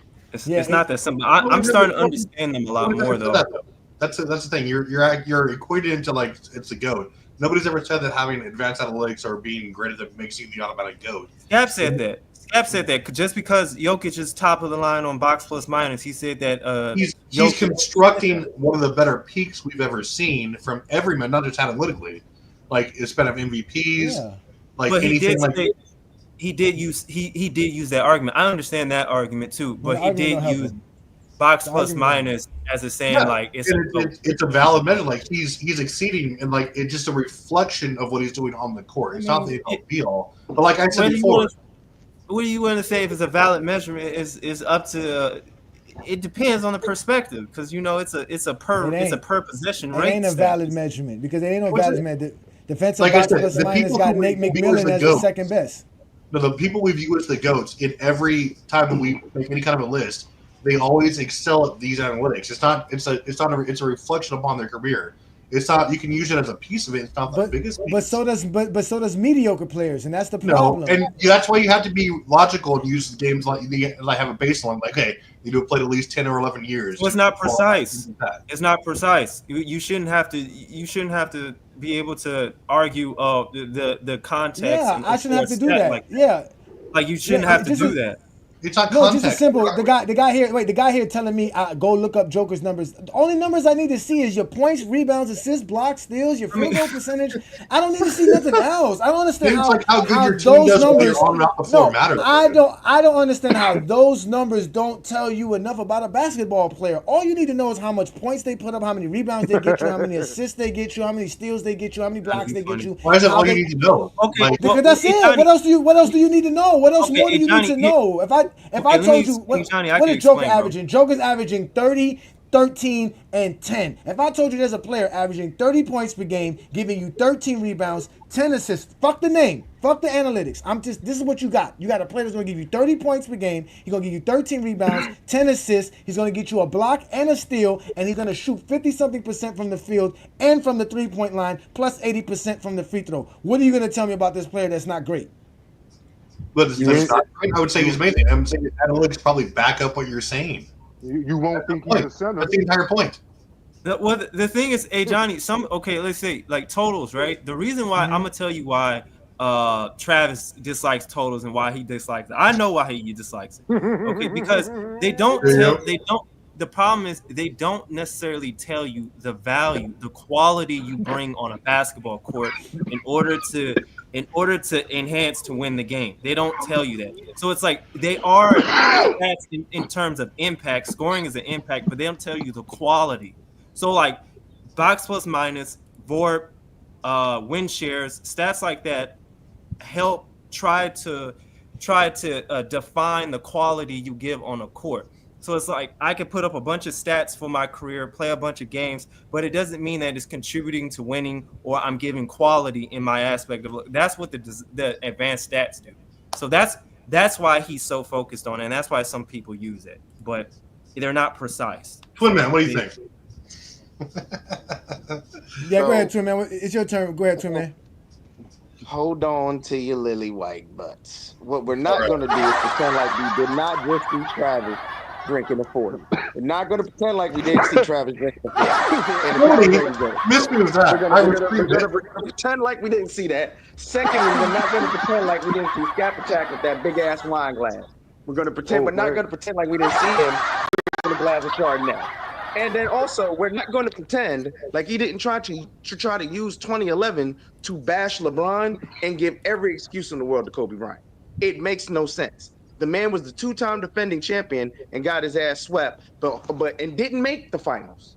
But we're gonna sit here and say it's more dramatic for LeBron James because he lost in the finals. I thought the whole point of playing any professional sport is to get to the pinnacle of your sport. Again, going to any championship game and losing to me isn't a bad thing because you're supposed to try to win the championship. So I'm sorry, it makes no sense. And then I think he coined a new phrase that's gonna go all over the internet. The all-star caliber player. I mean, he kept saying that like it meant something. What exactly does that mean? He said, we all know Kyrie Irving was an all-star caliber player. Well, okay. Was he an all-star, though? No. So it doesn't matter. It doesn't matter what caliber player you are. Guess what? There are several players who are all-NBA caliber players who don't make all-NBA. So this notion that we're now going to give them calibers to try to sit here and say who had the most help is insane. I'm not going to pretend like he didn't make solid points. He absolutely did. But there is no argument you're going to make to put Kobe Bryant over LeBron James. There just isn't. And Correct. If you try to make it, you're going to sound foolish. I understand there are going to be several people. I understand there are going to be plenty of people who are going to try it, but LeBron averages more points, rebounds, assists, steals, blocks. He's better than him in every defensive metric. What are we talking about? Outside of your delusion and your feelings, outside of your delusion and your feelings. It's a team sport, bro. It's a team, bro. Again, I bet outside it of your is. delusion I and bet your it is. feelings, you're not going to put Kobe Bryant over LeBron James. So I need every Kobe I am. fanatic to get out of their feelings and actually look at what the facts say, not your feelings. Mingo, bro. Like, there's no argument for Hey, it. Like, Johnny, can I get come on. can I You get a, can a say whatever show? you want to say. Those are Wait, gonna be hold over on. Can I get a LeBron all show? day. Hold on, wait. Come on, It Mingo. is what it is. Hold on, wait. Travis, let Mingo Jester in right here. Go ahead, There's a Mingo question for Jester. you. You heard. Can I get a show where a Twin Man and Mingle Jester just debate? Hey, Mingo Jester's always ready. I know Twin Man is ready. If y'all want to do that Listen, one day, we can do that. It is. I'm not LeBron and going But to I got Jordan argue as the a GOAT, though. pointless no, conversation. There is no argument for Kobe Bryant over LeBron But James. the name of his channel is GOAT James Kingdom. I got Michael Jordan as the GOAT. There's no but argument for Michael Jordan over LeBron James at this point. Give me the argument for Man, Jordan over now you Kareem. smoking that new kind of crack. Maybe we can talk about Now you Jordan smoking that over new kind of LeBron. crack. So you can give me Jordan over Bro, Kareem. stop it. Please don't talk about Jordan over LeBron. Oh, I don't wanna can. I'm hear it. giving you Jordan. I'm giving you LeBron too. No. How about this, Mingo? I'm We're giving not you gonna Jordan over LeBron too. We're not going to do this. Travis, you set up one debate for the night. You're not going to set up a second one. So go Okay. ahead. You got a chance to listen to the debate. Skap Attack is a Kobe Bryant fan like you are. What do you think of the debate and what happened tonight? Me? That's you. Yeah, no, Mingo Gesture. I'm talking to Mingo I Gesture. mean, some of the stuff that Scott was saying. Hold on. Mm-hmm. You hear me now? Yeah, you good. Go ahead.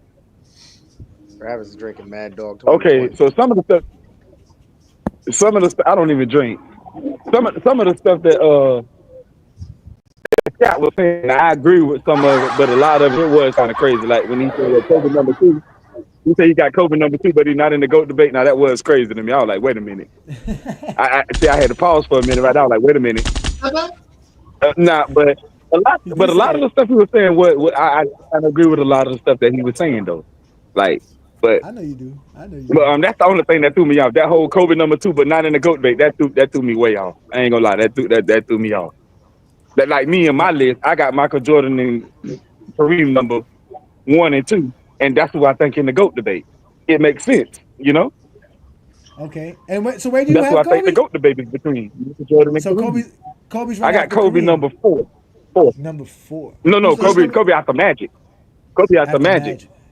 Cocaine is So a you hell of got a drug. do you got Magic? Do you got Magic as the greatest Laker as well? Oh, Kareem. Who's the greatest I Laker? do. Slightly. Slightly. I got Magic slightly greatest Laker. When I say slightly, I mean slightly the greatest Laker. And how about my behavior? Did I behave well? Did I behave well? Did I normally behave? Mingo Jester, did I do a good job in composing myself? I mean, y'all that was actually y'all need to actually have an actual debate. That wasn't really no debate right there. That wasn't no. Y'all need to have an actual debate. Like y'all need to have an actual debate. I think it'll be interesting. I think a lot of people tune in. Yeah, I think he But wanted Johnny, to. as far as Friday night exposure skill, that was the classical, like what it should have been. A great guest. You guys chopped it up. You guys were respectful of the not interrupting. You're like, hey, you go. I made this point. You rebut it. Like just back and forth. That was like the perfect, like what you could hope for, like exposure. Yeah, no, it was Great great. It was great. He tried to cut me off. He tried to cut me off when I first started, and I was like, "Hold on now," because I let him go. Remember, he started off with a long speech about how he liked sports, and that was fine. Again, I brought him on as a special guest. You got to understand, Skap Attack has a big following, so I'm definitely going to tag him, and hopefully we can gain some subscribers because we are trying to reach 3,000 subscribers here in the GOAT James Kingdom platform. But we also got King Speech here. Thank you, King Speech Road. Thank you for joining me. Let's get your take in. You heard the debate. Hey, wait. Hey, John, I wanted to ask you a question. Before you go to the next, I wanted to ask you one question. Okay, go ahead. If we going strictly by stat, like what y'all saying, if we going strictly by stat, wouldn't that make Westbrook the greatest point guard of all time? Debatable. No, he wouldn't be, right? If we going strictly by stats now. Wouldn't that make Westbrook the greatest point guard of all time? Well, you got Oscar Robinson. You got Oscar Robinson. No, It's but no, also it would Memphis. still, You gotta- Robinson. no, but it would still be hard because it's the fact that Stockton has so many steals and assists over everybody else. That's the hard part. Like, because remember when I did the point guard, when we were doing the greatest point guards of all time, someone like Stockton just has more things. Stockton has the, you know what I'm saying? Like, Stockton has the 15,000 assists. He has the 3,200 steals, right? And then even in the assists per game, Stockton is second behind Magic. You know what I'm saying? And he has all NBAs. Now, I'm not gonna lie though, you're right though. Westbrook would be up there. It would be Westbrook, Stockton, and Oscar Robertson if we just go off of stats, just stats alone. It would be those three. It would be between those three. It would be between those three. And Jason Kidd too, because I know I can't. Chris Paul. Chris Paul. Man, those guys have because again, remember I told you I value assists with the point guard and I value steals with point guards. Wait, isn't Chris Paul second all time? No. Yeah, he is. Yes, he is. He just hit second. He just got second. And that's why I was going to expose Travis on that because I've never seen no NBA stat get praised like totals get praised. You ain't never I seen not have Chris Paul like number 3 on like my most impactful player list though. He's up Come there. on. He was top 20 on our all-time list, if I'm correct. I think he was 20th in general. People were upset about that. So, and he would probably be ranked higher now after what he's been doing now. So, but at the end of the day, we've never seen the NBA praise Wilt Chamberlain being second at 30.1 points per game. We've never seen anything, no stat get praised like totals. You see them praised, Chris Paul just the other day. He wasn't even the number 1 in assists just for being second. That's how great Stockton is. That people are like, yo, if you can just get second to Stockton, you did something great. You did something great. Because nobody's expecting him to get another 4,000 assists. So wait, Ajani, who's the greatest shot blocker of all time? Obviously, it's I got Hakeem. Olajuwon. I got Hakeem. Yeah, I got Hakeem. In reality, it's Wilt and Bill Russell. It's Wilt and Bill Russell, but with what we know and the numbers that we have. In recorded era, yeah. How is it not like Kareem and Mark Eaton? They each have like 4 shot block titles, and Mark Eaton averages the most shot blocks of all time.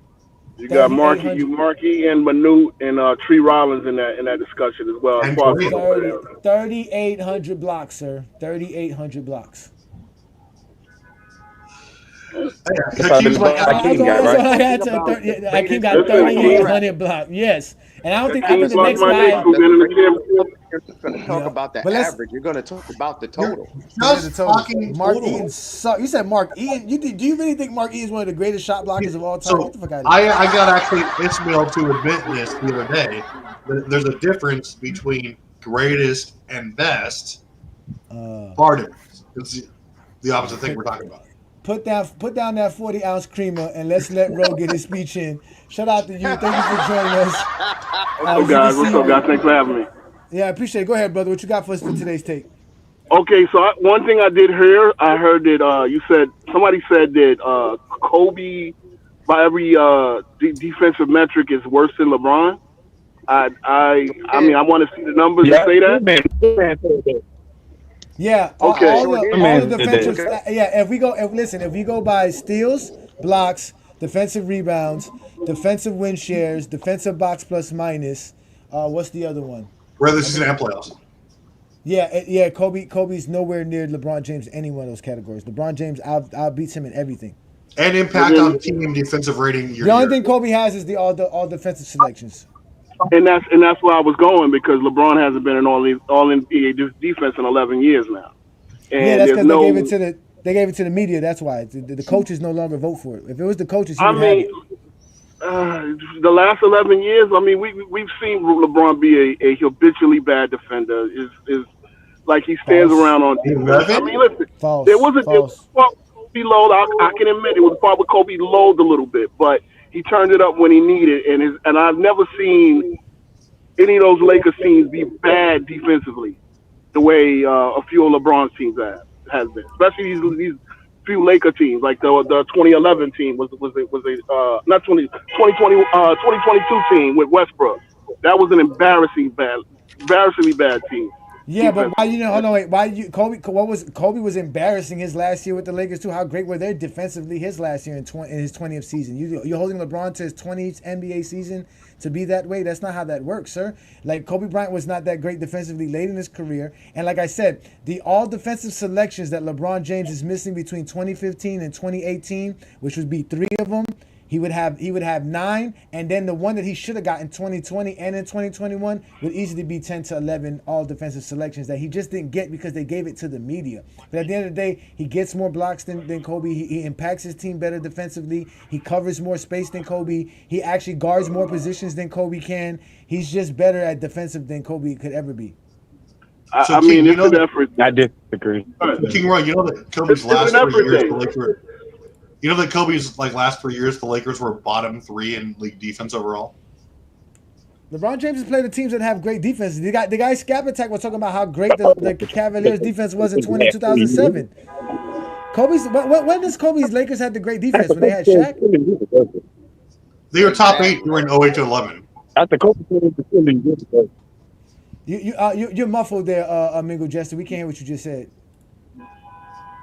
Well, hold on, wait. The Lakers in 2011 had the 8th ranked defense. In 2010, they had the 9th ranked defense. In 2009, they had the 13th ranked defense. In 2008, they had the 19th ranked defense. In 2007, they were 25th. 2006, they were 15th. And they were 27th in 05. They were 16 in 04. Where's Kobe's impact there, King Rowe? They were garbage.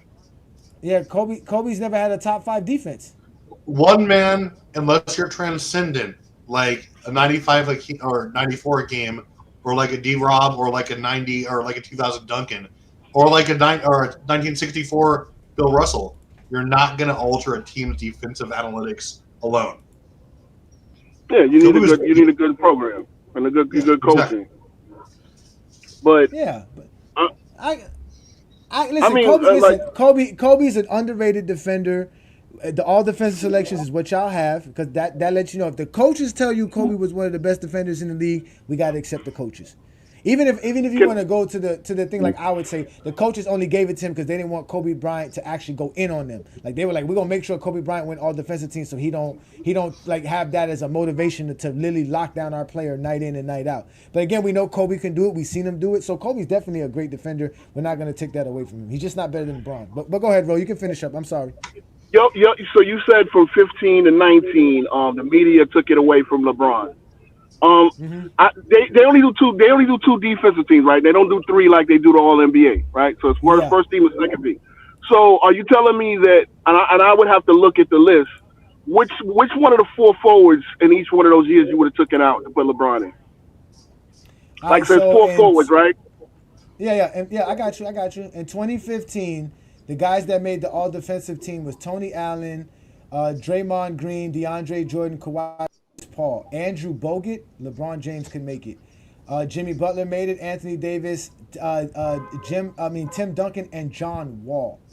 LeBron James. I'm just looking at the forwards because you're not going to put LeBron in center. You're not going to put him in backcourt. So I got what you're saying.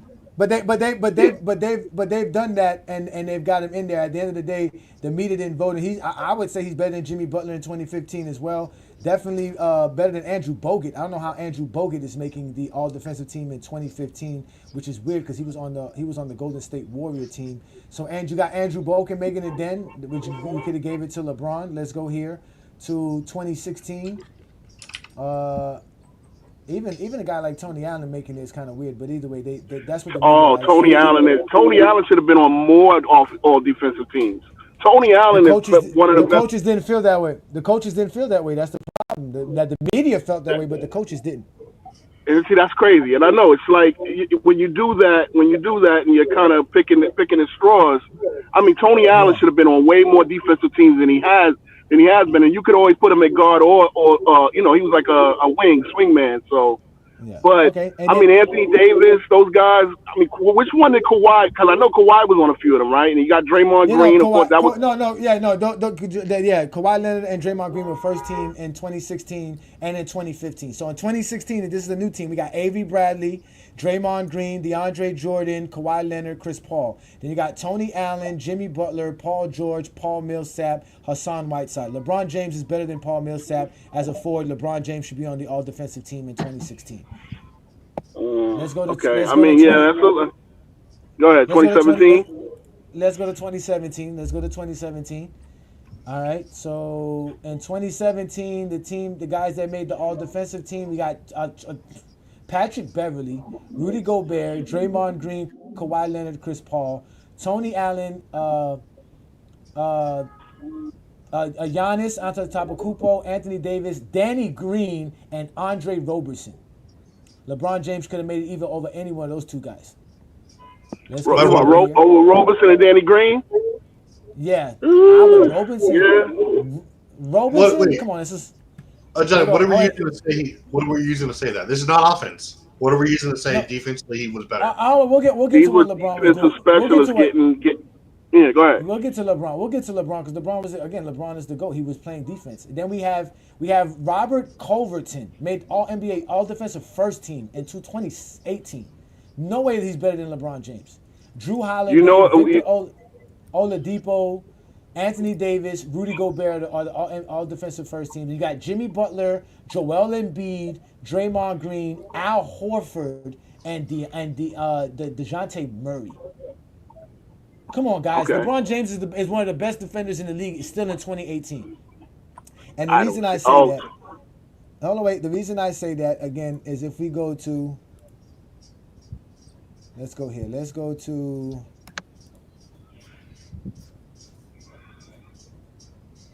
All right. So the Cavaliers didn't win that many games. Let's go to... I mean, how can we... That's why defense is so hard to judge, man. I really don't know how can we judge defense. Who got the box? It's tougher to judge because... You got to watch it. It's the eye test. The eye test is the main thing.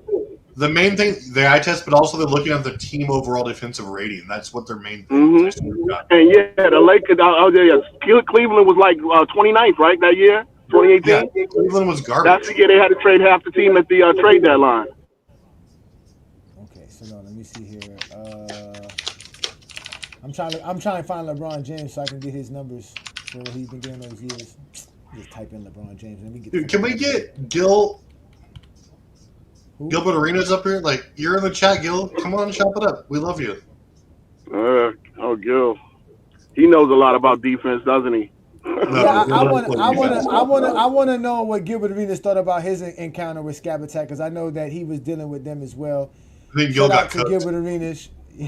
It was attacking. They don't let people speak, bro. They don't let people speak. But he did let me speak. I did let him speak. It was a very great conversation. Again, I did have Skap Attack here on the Friday Night Exposure with the Exposer. We were going back and forth talking basketball. We had a great conversation about the game of basketball. We're looking up LeBron James's defensive numbers for 2015 and 2000 and.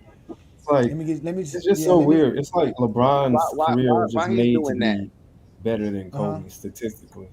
It's just Say that again. Weird. It's just like it's just weird because it's like LeBron. It's like Kobe got to be the only player LeBron has every stat over Kobe. Like that's so weird, except free throw percentage, right? Like that is so freaking weird. And the winning metric. That's the other thing. That's a team, sir. We're talking about individual. Okay, I mean, and see, when I judge GOAT, I judge greatness versus how you affect your team winning, because there's a lot of things that don't happen within those stats. So if we're just gonna go points, rebounds, and assists, you can't have Kobe over LeBron. No, that's not. No, you still can't do it. That's the point. Even with what you do, you still can't do it. Yes, I can. Because Kobe was a sidekick for 3 championships, and LeBron was the best team on an 8 finals run. Calling him a sidekick is wild, because really, when you want to look at it, sidekick. So you mean to tell me Kobe Bryant was better than Shaq in all 3 of those runs? Kobe Bryant was second best player in the league. So he wasn't better than Shaq. He wasn't more. No, let me explain. I finish. He's not more. He wasn't more valuable than Shaq, but he was the second best player in the league. And here's the thing: you can argue he was most, at that time. Yes, I believe so. I believe so. And I have him alone. Well, I mean, why not? Wait a minute. Wait. Kobe has a 4-2 record against Tim Duncan in the playoffs. 2-1 without Shaq. I mean, we going because at the end of the day, to me, those years the NBA Finals was the Western Conference Finals where Kobe absolutely showed up. Why did This is my thing. Team record to compare players is I'll tell you why. Better than Tim Duncan. No, but I'll tell you why. Hold on. This is the thing about Kobe and the whole sidekick thing. Y'all got to stop the whole sidekick conversation. No one calls Magic or Kareem a sidekick. The only people who get called sidekicks is Scottie Pippen and LeBron James, man. Nobody else says anything about sidekicks. Like, that shit doesn't exist. The reason Kobe Bryant is not, because again, yes, he played with a player that was just dominant. Shaq was one of the most dominant players in NBA history. But again, nobody holds that against Magic when he's playing with Kareem Abdul-Jabbar, one of the most dominant players. Most people have Kareem Abdul-Jabbar and Magic in their top 5, and never I do as well. And never even equate that they played with each other for 10 years. Like, nobody ever does that. Like, you see what I'm trying to say? So, at the end of the day, bro, you still need a team to win a championship. It's not Kobe's fault that he got hooked up with Shaq. It is his fault, though, that they didn't win more championships. Because in reality, they should have won more than 3. They should have won more than 3. But I don't hold that against Kobe. Because there's factors to everything. Well, here's the thing, Ajani. And Shaq was actually right about this, is that, like, guys like Magic Johnson and Kareem, like, subsequently, they've had the most help in NBA history, if you're talking just, like, support on title runs. And then Kobe's right under that list, Kobe, Michael Jordan. So, I mean, Kobe's one of only 3 players to actually have played with the current MVP the same year they won a title and not have been the best player on that team. Kobe Bryant in 2001 and 2002 was on par with Shaq throughout much of the Western Conference title runs. Like, obviously, Shaq was far better in the finals because he was facing inferior competition. But the thing with LeBron is that the thing with LeBron is that you cannot make an argument for Kobe over LeBron unless you only focus on, you have to ignore total resumes, you have to ignore stats, you have to ignore analytics. You only focus on, like, paths to the finals or overall competition, things which doesn't matter at all, really. Especially considering it does because if you want to look, the thing is, wait. The thing about with Kobe, which y'all got to understand, is at the end of the day, is that Kobe didn't carry the Lakers in the playoffs. He carried them during the regular season. After the 2000 season, Shaq was sitting there taking time off, and Kobe was the reason why the Lakers were either the 3rd seed or 4th seed, or even still contending and not losing things. That's why Kobe was mad in 2003, because in his mind, if they were the number 1 seed, or I think the 2 seed, and I think San Antonio beat them by a couple of games, that they could have probably beat San Antonio in 2003. But obviously, was it 2003? I think it was 2003. But at the end of the day, Kobe carried the Lakers. He carried the Lakers throughout the regular season, throughout that span, after Shaq won his MVP. Because after that, Shaq started taking his time off. Like I always told y'all, Kobe was the first guy to have a 24/7, 365 workout regimen. No player prior to him had that. So Shaq was taking his summers off, enjoying eating cheeseburgers, not being prepared for the offseason or the regular season, which hurt the Lakers in the long run. Because if Shaq was prepared like Kobe wanted him to, they probably would have had better records and had number 1 seeds throughout that span, and probably wouldn't have lost to the San Antonio Spurs that year. But either way, it was 2003. So, but either way, none of that should go against Kobe. And another thing, the reason Kobe is great, 33,000 points says that. The 25 points per game does not say Kobe was great. Them 33,000 points Kobe got says he was great. Them 6,000 assists Kobe got say that he was great. These are the things that make Kobe Bryant great. Even having one MVP, bro. I mean, y'all act like it's easy to win a league MVP. It's not easy. He won one. You know what I'm saying? Especially under his circumstances. He's playing with Shaq for so long. The same way LeBron. Yeah, so they do. It's all right, guys. Kobe's a great player, But like I said, if you want to make Kobe that great, you might as well say he's your GOAT. Kobe also is the most skilled scorer in history. Well, he's not more skilled than Kevin Durant. He's not more skilled than Kevin Durant. But still, whatever it is you want to make Kobe great, then just say it. He's your GOAT. Stop being a bitch. Stop putting Mike in front of him. Stop putting anybody in front of him. Because if you really think Kobe is what Kobe is, you don't really need none of the stats. You don't need Kobe was great, but he was flawed. Every player has a flaw, though. Every player has a flaw, but Kobe except Jordan. We'll get into that later. Definitely had flaws. Jordan definitely had flaws. Don't tell me 3-point shooting, because that'll start a whole nother. Starting with the fact called quitting. Starting for the fact he couldn't raise a child that could play basketball like Kobe Bryant and LeBron James did. Okay, let's start there. Let's just start there. Lord Jesus. But listen, y'all wanna sit here and watch the rest of my moments, because I'm not gonna get a chance to talk about y'all moments. So I'm gonna give y'all the rest of my favorite moments, because again, LeBron James is the GOAT of basketball, and we've never seen favorite moments. Oh yeah, my favorite moments. Listen, check this moment out. This is one of the greatest moments in playoff history. LeBron. Let's talk about something else. Down to a minute 20 left in the second overtime. Here's James for three. Yes! Who said he couldn't shoot? Who said he couldn't shoot? This is unbelievable. This is Jordan-esque. Who said he can't shoot? We heard he said this is Jordan-esque. This is like Jordan. I never heard them say that about Kobe. Stop. 27. He beat up on a score like a new team. Look, listen. Look at this. Some of these shots he's making, we kept saying nobody ever hit an game open 3. three. Well, Hey, there's no hand checking that can stop that, ladies and gentlemen. He's got everything There's going not a for hand him. checking that can stop that. Look at this, watch. No hand checking. There's no hand checking that can stop this. 5 seconds. Not one. Hey, look at this. Oh my God. Nice defense. This is the narrative. He's not clutch, but he gave you 25 straight points against Detroit. How many times did Detroit go to the Eastern Conference Finals? Pistons call for time. He's an open layup and uncontested three. Someone didn't step in there and make him pass the ball. I mean, he got You see that face? the rim. You see that face? That is a face of despair. That is a face of despair. That is the first official LeBron hater in history right there. That young lady sitting there watching LeBron James destroy her Detroit Pistons. That is the official. That is the first hater ever. I can guarantee you she went home and told everybody LeBron James is just great because of longevity. So let's go. In 07? In 07. So let's go again to Marv Albert telling us the truth about why LeBron James changed the NBA in 07. This over 16 minutes of play, he has done all this, and I'm talking 29 of the last 30 points, since 6 minutes were left in regulation. And I said it before, this goes down, no matter what happens here, we still have 2.2 to go, as one of the all-time performances in NBA history. And it's moved up, way up the list since the last time you said it, I guarantee you that. Moved up. Like I said, after this, the NBA was on watch. And then we got the debacle. If we're talking best moments, like, okay, can I get Magic's hook shot? Can I get... I wasn't alive for that. I mean, I was alive for that. Performance against the Pistons in like 87. I didn't see Magic win a championship. I never saw it in Magic win a championship. Never. Oh, that we've seen. I've never seen it. You've never seen it, neither. Lakers' 0-1 title run is the greatest span of basketball in history.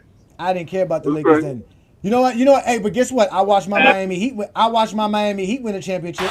Green nearly lost it. Back to Ginobili. Inside Duncan. Across the lane. Duncan misses the tip. No good. And Bosh the rebound.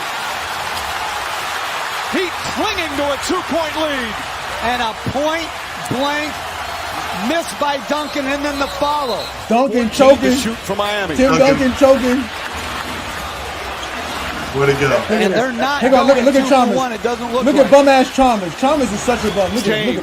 Pulls up. He wanted the ball. Chalmers wanted the ball. 4-point lead. Chalmers actually wanted the ball. He was calling for it. 35 for LeBron James. Chalmers 35 for James. Nice terrible defense by Kawhi. Hey, did Jordan ever score 35 in a game 7? Yes.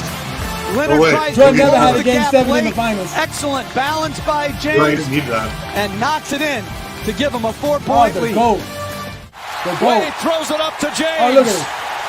Yeah. I was there. I watched that will not shit. foul. Final seconds. What a finish. It's back-to-back titles for the Heat. The 2013 NBA championship resides once again in Miami. Oh, that was great. Oh, man. Was it the year before they lost by like a record margin in the finals? I wish I can go back to that day. That was one of the greatest times of my life. That was one of my. Anyways, ladies and gentlemen, we got Lo in the building. Shout out to Lo. Thank you for joining me. I know you're always a busy man. Before we get up out of here, what do you got for us today, sir? You see, we was having some fun talking Kobe, LeBron, best NBA moments. What you got for us today, sir? No, I just had to ask the question. Did he ever tell you what his top 10 was? No, he never did. He said that he doesn't like to it because it always shuffles. But he did say it was Jordan, Kobe. Did he say Duncan? Kareem and Duncan, right? He said Kareem, right? But he said Duncan in his. Kareem, Duncan, Mike, Kobe. Yeah, because he didn't get to that. He said he had LeBron between 7 and 9. I got LeBron at 8. The thing that I always find interesting about those people is that they tend to find ways to just discredit LeBron rather than like actually build something consistent. And then their cop out is, oh, I really don't like to create top 10s, but I know where I have LeBron at, so that doesn't make sense. I